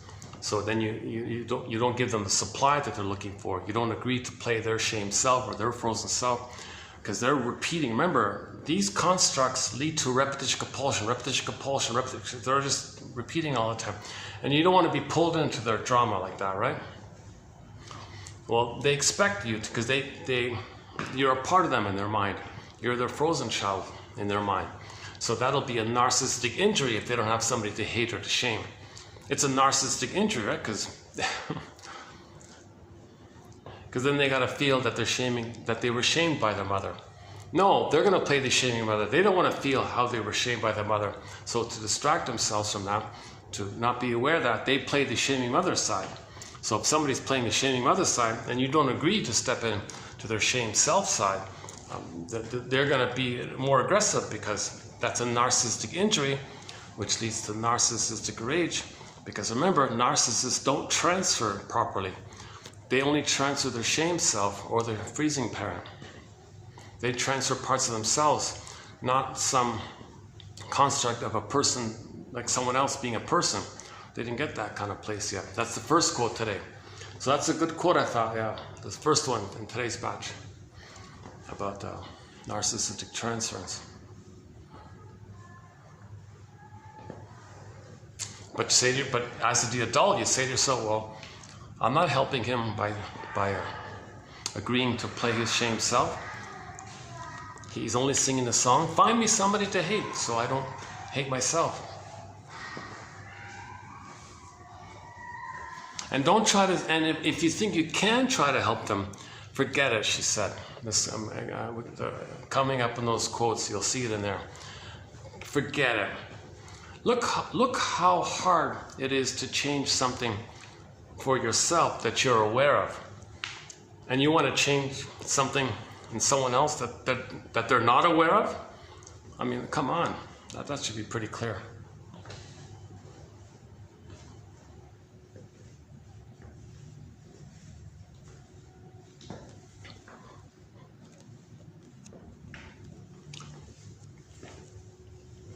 What else? Oh, somebody wants to use it? No, it's okay. I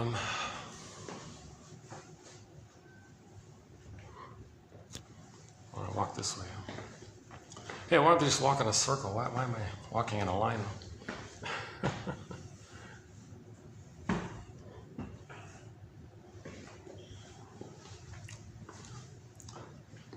Oh, should we walk clockwise or counterclockwise? Well, it depends on which arm you're. Nice table, eh? Check out this nice table here. Nice marble. Is it marble? Some kind of. Well, it's a very good image. Okay, no, I think it's just a sort of a imitation marble. I think it's plastic. It's not from Italy, huh? I don't think it's the one from Italy. I saw the little clip from northern Italy, the famous marble there. Huh?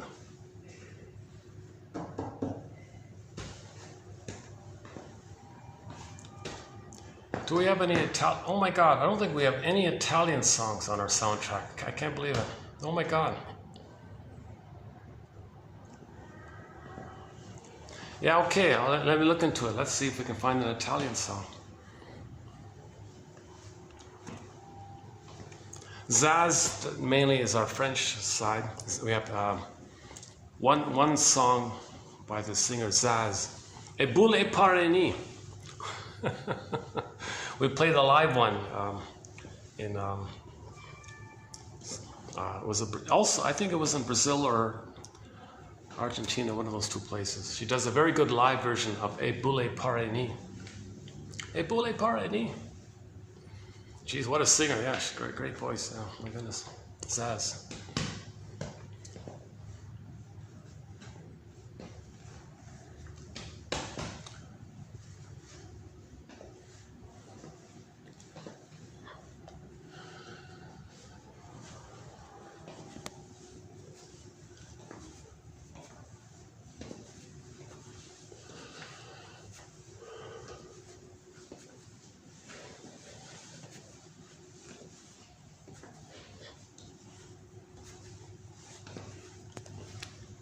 Okay, let's just wrap it up.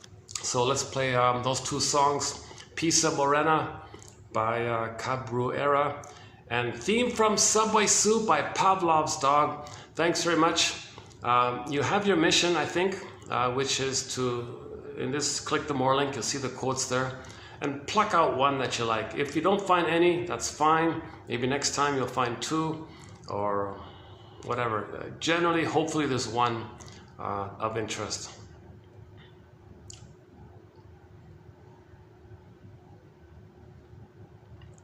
As mentioned yesterday, the comic psychoanalysis is an excellent introduction to psychoanalysis.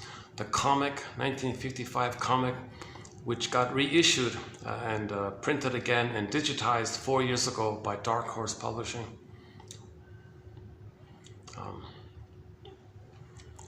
James F. Masterson's book, The Search for the Real Self, is also an excellent introduction to object relations theory, developmental theory. Object relations theory is just sort of the current kind of phrase for psychoanalysis. It's synonymous. Think of it as synonymous. The term object is something that's important, right? So the first object for the baby is the breast, right? But then he creates two, good breast, bad breast, you know, God, which is goddess and demon in his mind. And the self-representations like that. So you got part object relating. That's all it means. Just something that's important to you, something that's you're connected to. It's called an object. Could be a person, place, thing, right?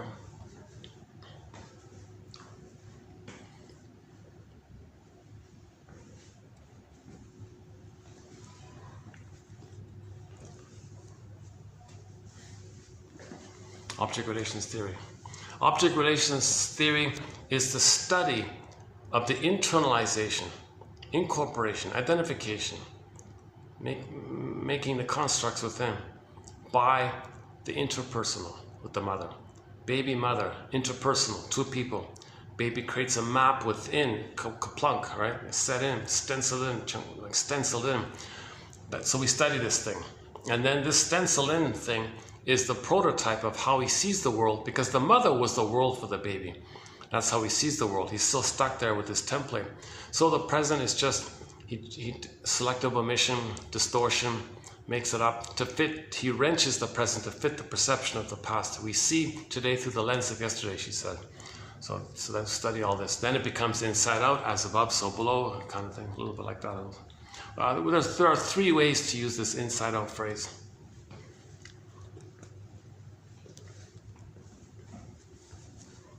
So back to that Shatterly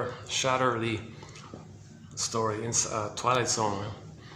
That Mr. Weasel guy had zero inner connection. He was very empty and shallow like that.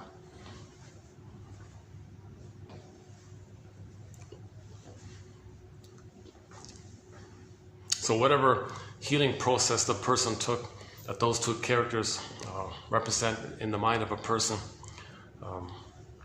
the end result of the hero's journey, okay, was the embodiment where the authentic self occupied the apartment. He's in the house, right? Like that. And the false self is disappearing by Saturday, right? Saturday. But the journey to get there are those 7 days, right? As mentioned earlier. Someday, yeah, back to Pavlov. Oh, so it's very fitting that we have Pavlov's dog, theme from Subway Sue, which was meant to be entitled Someday Soon, which fits in with the TV show. Sunday for Sunday. I've never seen that before. I've never seen anybody quote that show. I've never seen anybody quote that story. My goodness. But the double self. So it's a motif. This double self is a motif. It's a device used by literature people to help people be aware of themselves. Your authentic self, your double self, is really your real self. And that's also the message of the story. That the shadow self is the authentic self. They call it the anima, right? The soul like that, the beingness, the same thing. That's your real self. And that's what it was in the house, the apartment. That's what that means. Like the princess and the prince are back in the castle or something similar.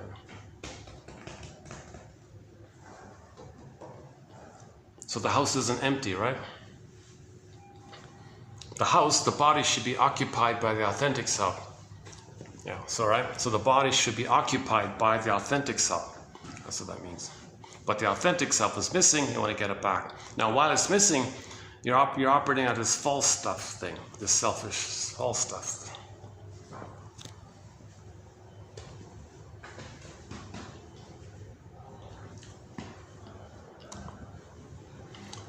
Someday soon we'll find out where, and someday soon I'll close this video In some moment soon, I'll close this video. Big Yellow Taxi. Yeah, that's that. We have that song on our soundtrack. That's a Small Yellow Taxi. Yeah, Joni Mitchell's big hit.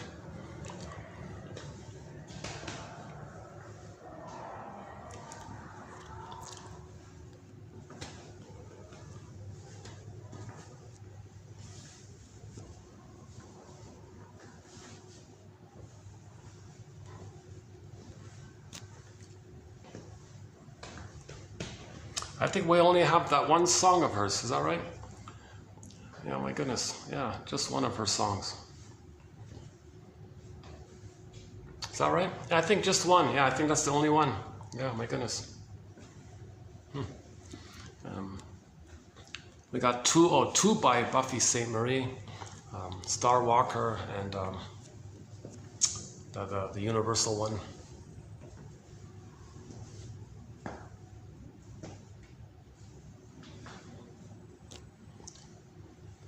Don't get me started with Bruce Cockburn, oh my God. So when we talk about the pillage and the plunder, our linked song is Bruce Cockburn's song, Call It, fill in the blank, that one there. So we got that one, Stolen Land, but the live version of Stolen Land. And when it's gone, the instrumental, the original instrumental, the first one.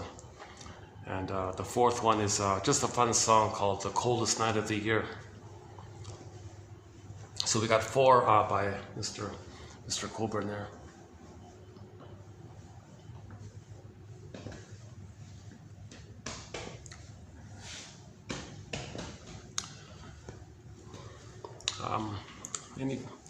I couldn't keep.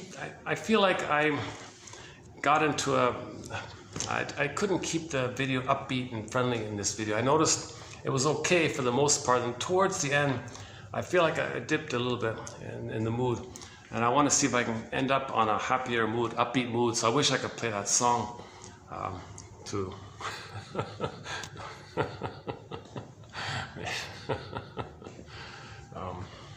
So I'm trying to. I try to end each video on something inspiring or hopeful or fun or lighthearted like that. Oh, Robert Bly says that when he ends his lectures, he tries to end it up on something funny.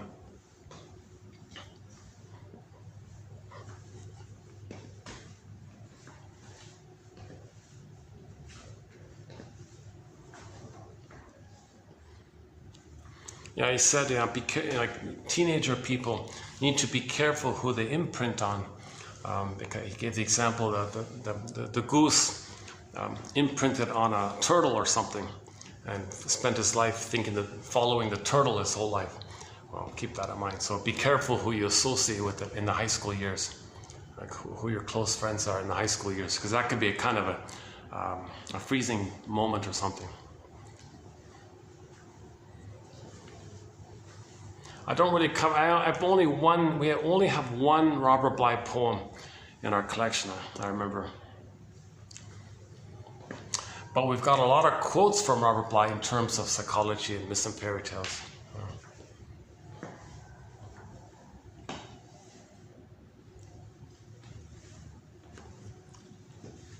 Yeah, so his audio is won a Golden Windmills of the Mind award for sure. All of his audio, mainly about the shadow, the shame. Things like the masculine, what is it called? Male naivete, the masculine road, is it? A few others. What stories do we need? Things like that.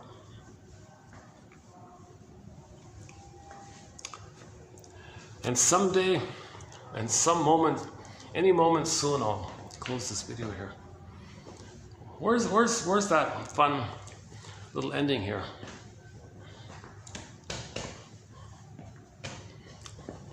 Paging Eddie Murphy.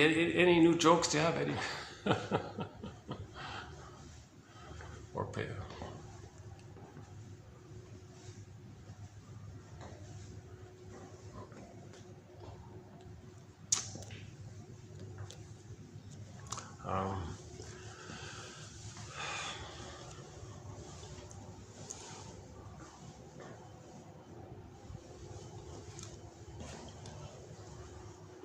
Well, I'm confident we posted some excellent quotes on narcissism recently.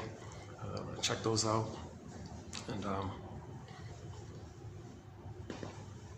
So once again, we have 62 sort of chapters or topics on the go currently.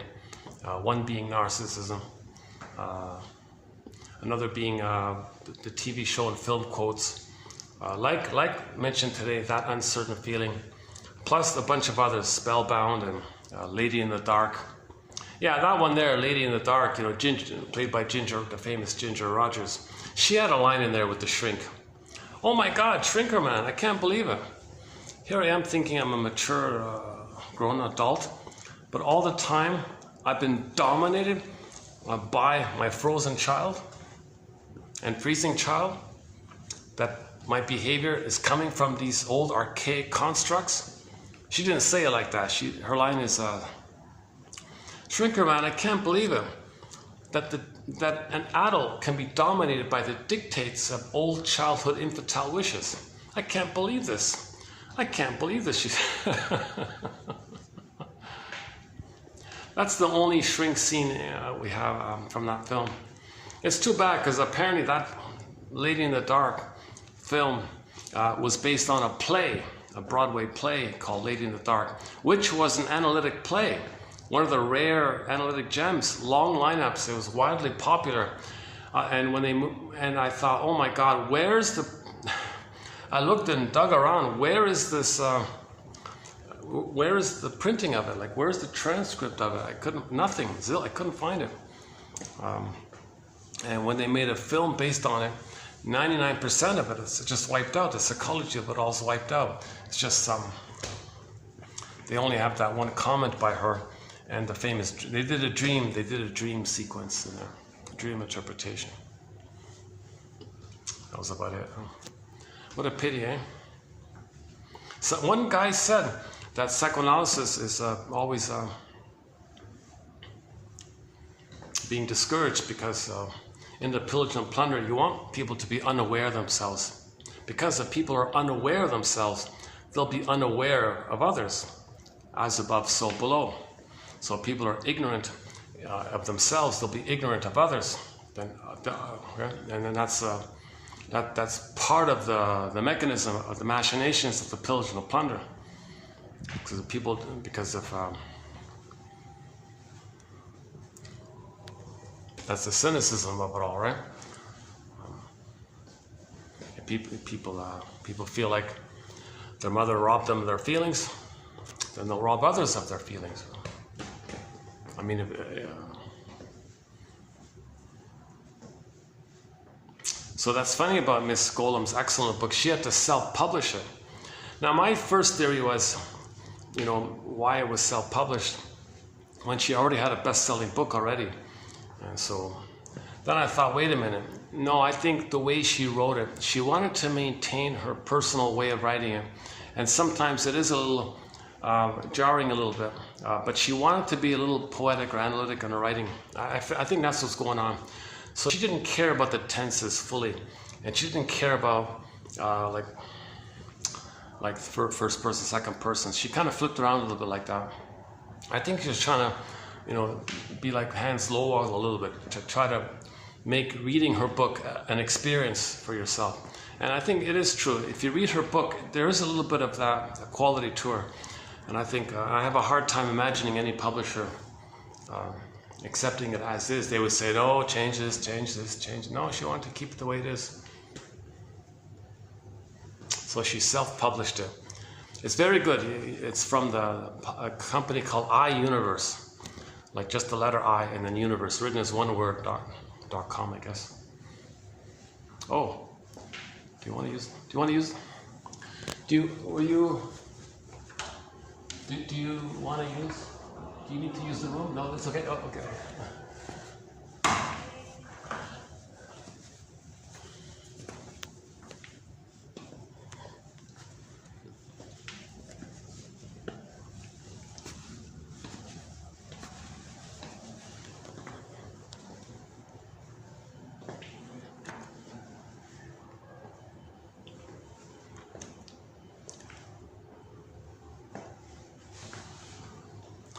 Oh yeah, that episode about Aqua Vita. She wanted to I think it's one of those LMN scam, multi-level marketing scam things. I think it was a parody on that. So her friend sold her one of those products kind of thing. But it was a wild exaggeration of the claims, right? That one there. Well, those pyramid things or whatever they're called. That's a positive rewording of the pyramid scheme, right? The multi-level.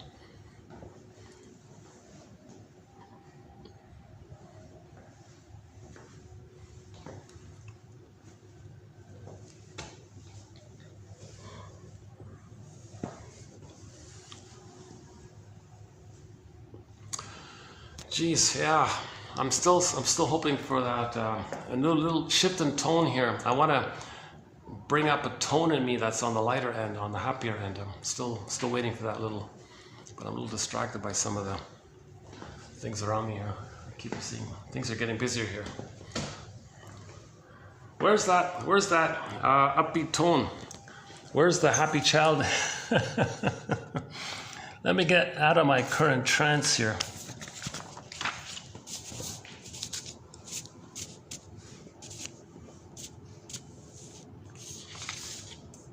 So, okay, once again, yeah, so 2991 to 12, they're all basically on the same basic point that I just said today about the freezing parent, frozen child. It's all basically that one point, just sort of circling around it and just making it clear kind of thing. But it's definitely one of the best self-help books I've read in a long time. I've got 10 at the moment, and 11 and 12 are in the pipeline, so they're not out yet. They're not out yet.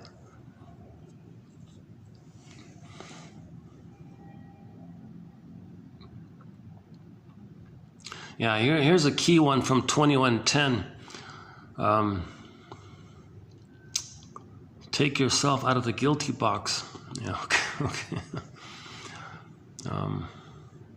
So a lot of it's about repetition compulsion, just various versions of the freezing parent, frozen child model, just giving examples of it, just clarifying a little bit, applying it around a little bit. And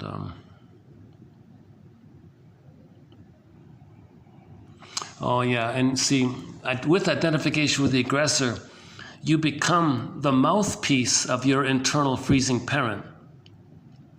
Okay, so you're now mimicking the freezing parent, meaning the rejecting mother from the nursery. You create a memory called a construct. A construct is called the internal freezing parent. So when you identify with that, you're not going to play the victim side. So you think that, okay, well, I'm not going to be hurt anymore. And this is a trick to anesthetize the pain of your unloved childhood. Your friends' reactions are less important than your need to rewrite the past. So you're trying to rewrite the past. You're trying to undo the past, correct the past, get a better ending for the past. So really shaming others in the present is somehow magically going to change what had happened back in the nursery, rewriting the past. But that's what they're trying to do. That's what they think. They want a better outcome for the past. They want the mother to love them. So they'll play the shaming mother, shame proxies of them. Oh my God, how's that going to change the past? So we're not making sense like this. So people can spend their whole lifetime in this repetition compulsion. So that's why the self-help exercise is like when I stepped outside to make sure they didn't want to use this room. That's a bit of the frozen child in me. Wanting to please others and make sure everything's okay. Are you okay? You sure? I can leave. It's okay. Like at that moment, I think maybe I'm more in the frozen child mind. It didn't seem like they wanted to come in, but I wasn't fully sure. So I deferred to the frozen child mode in that anxiety and operated at the frozen child mode. Did you guys want to use the room? It's okay if you. She said, oh no, I have no interest in it.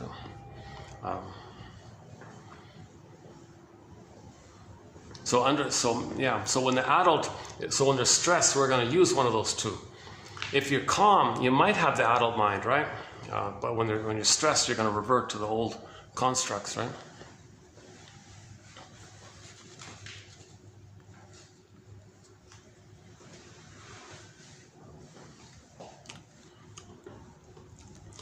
Okay, let's just go back to our two songs for today.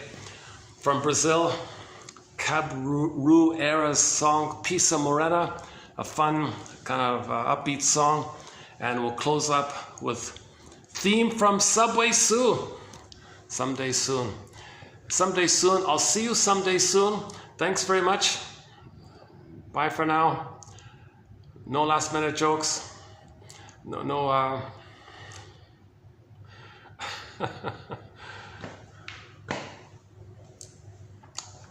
some video soon. I'll find some new jokes to close up on. See you next time.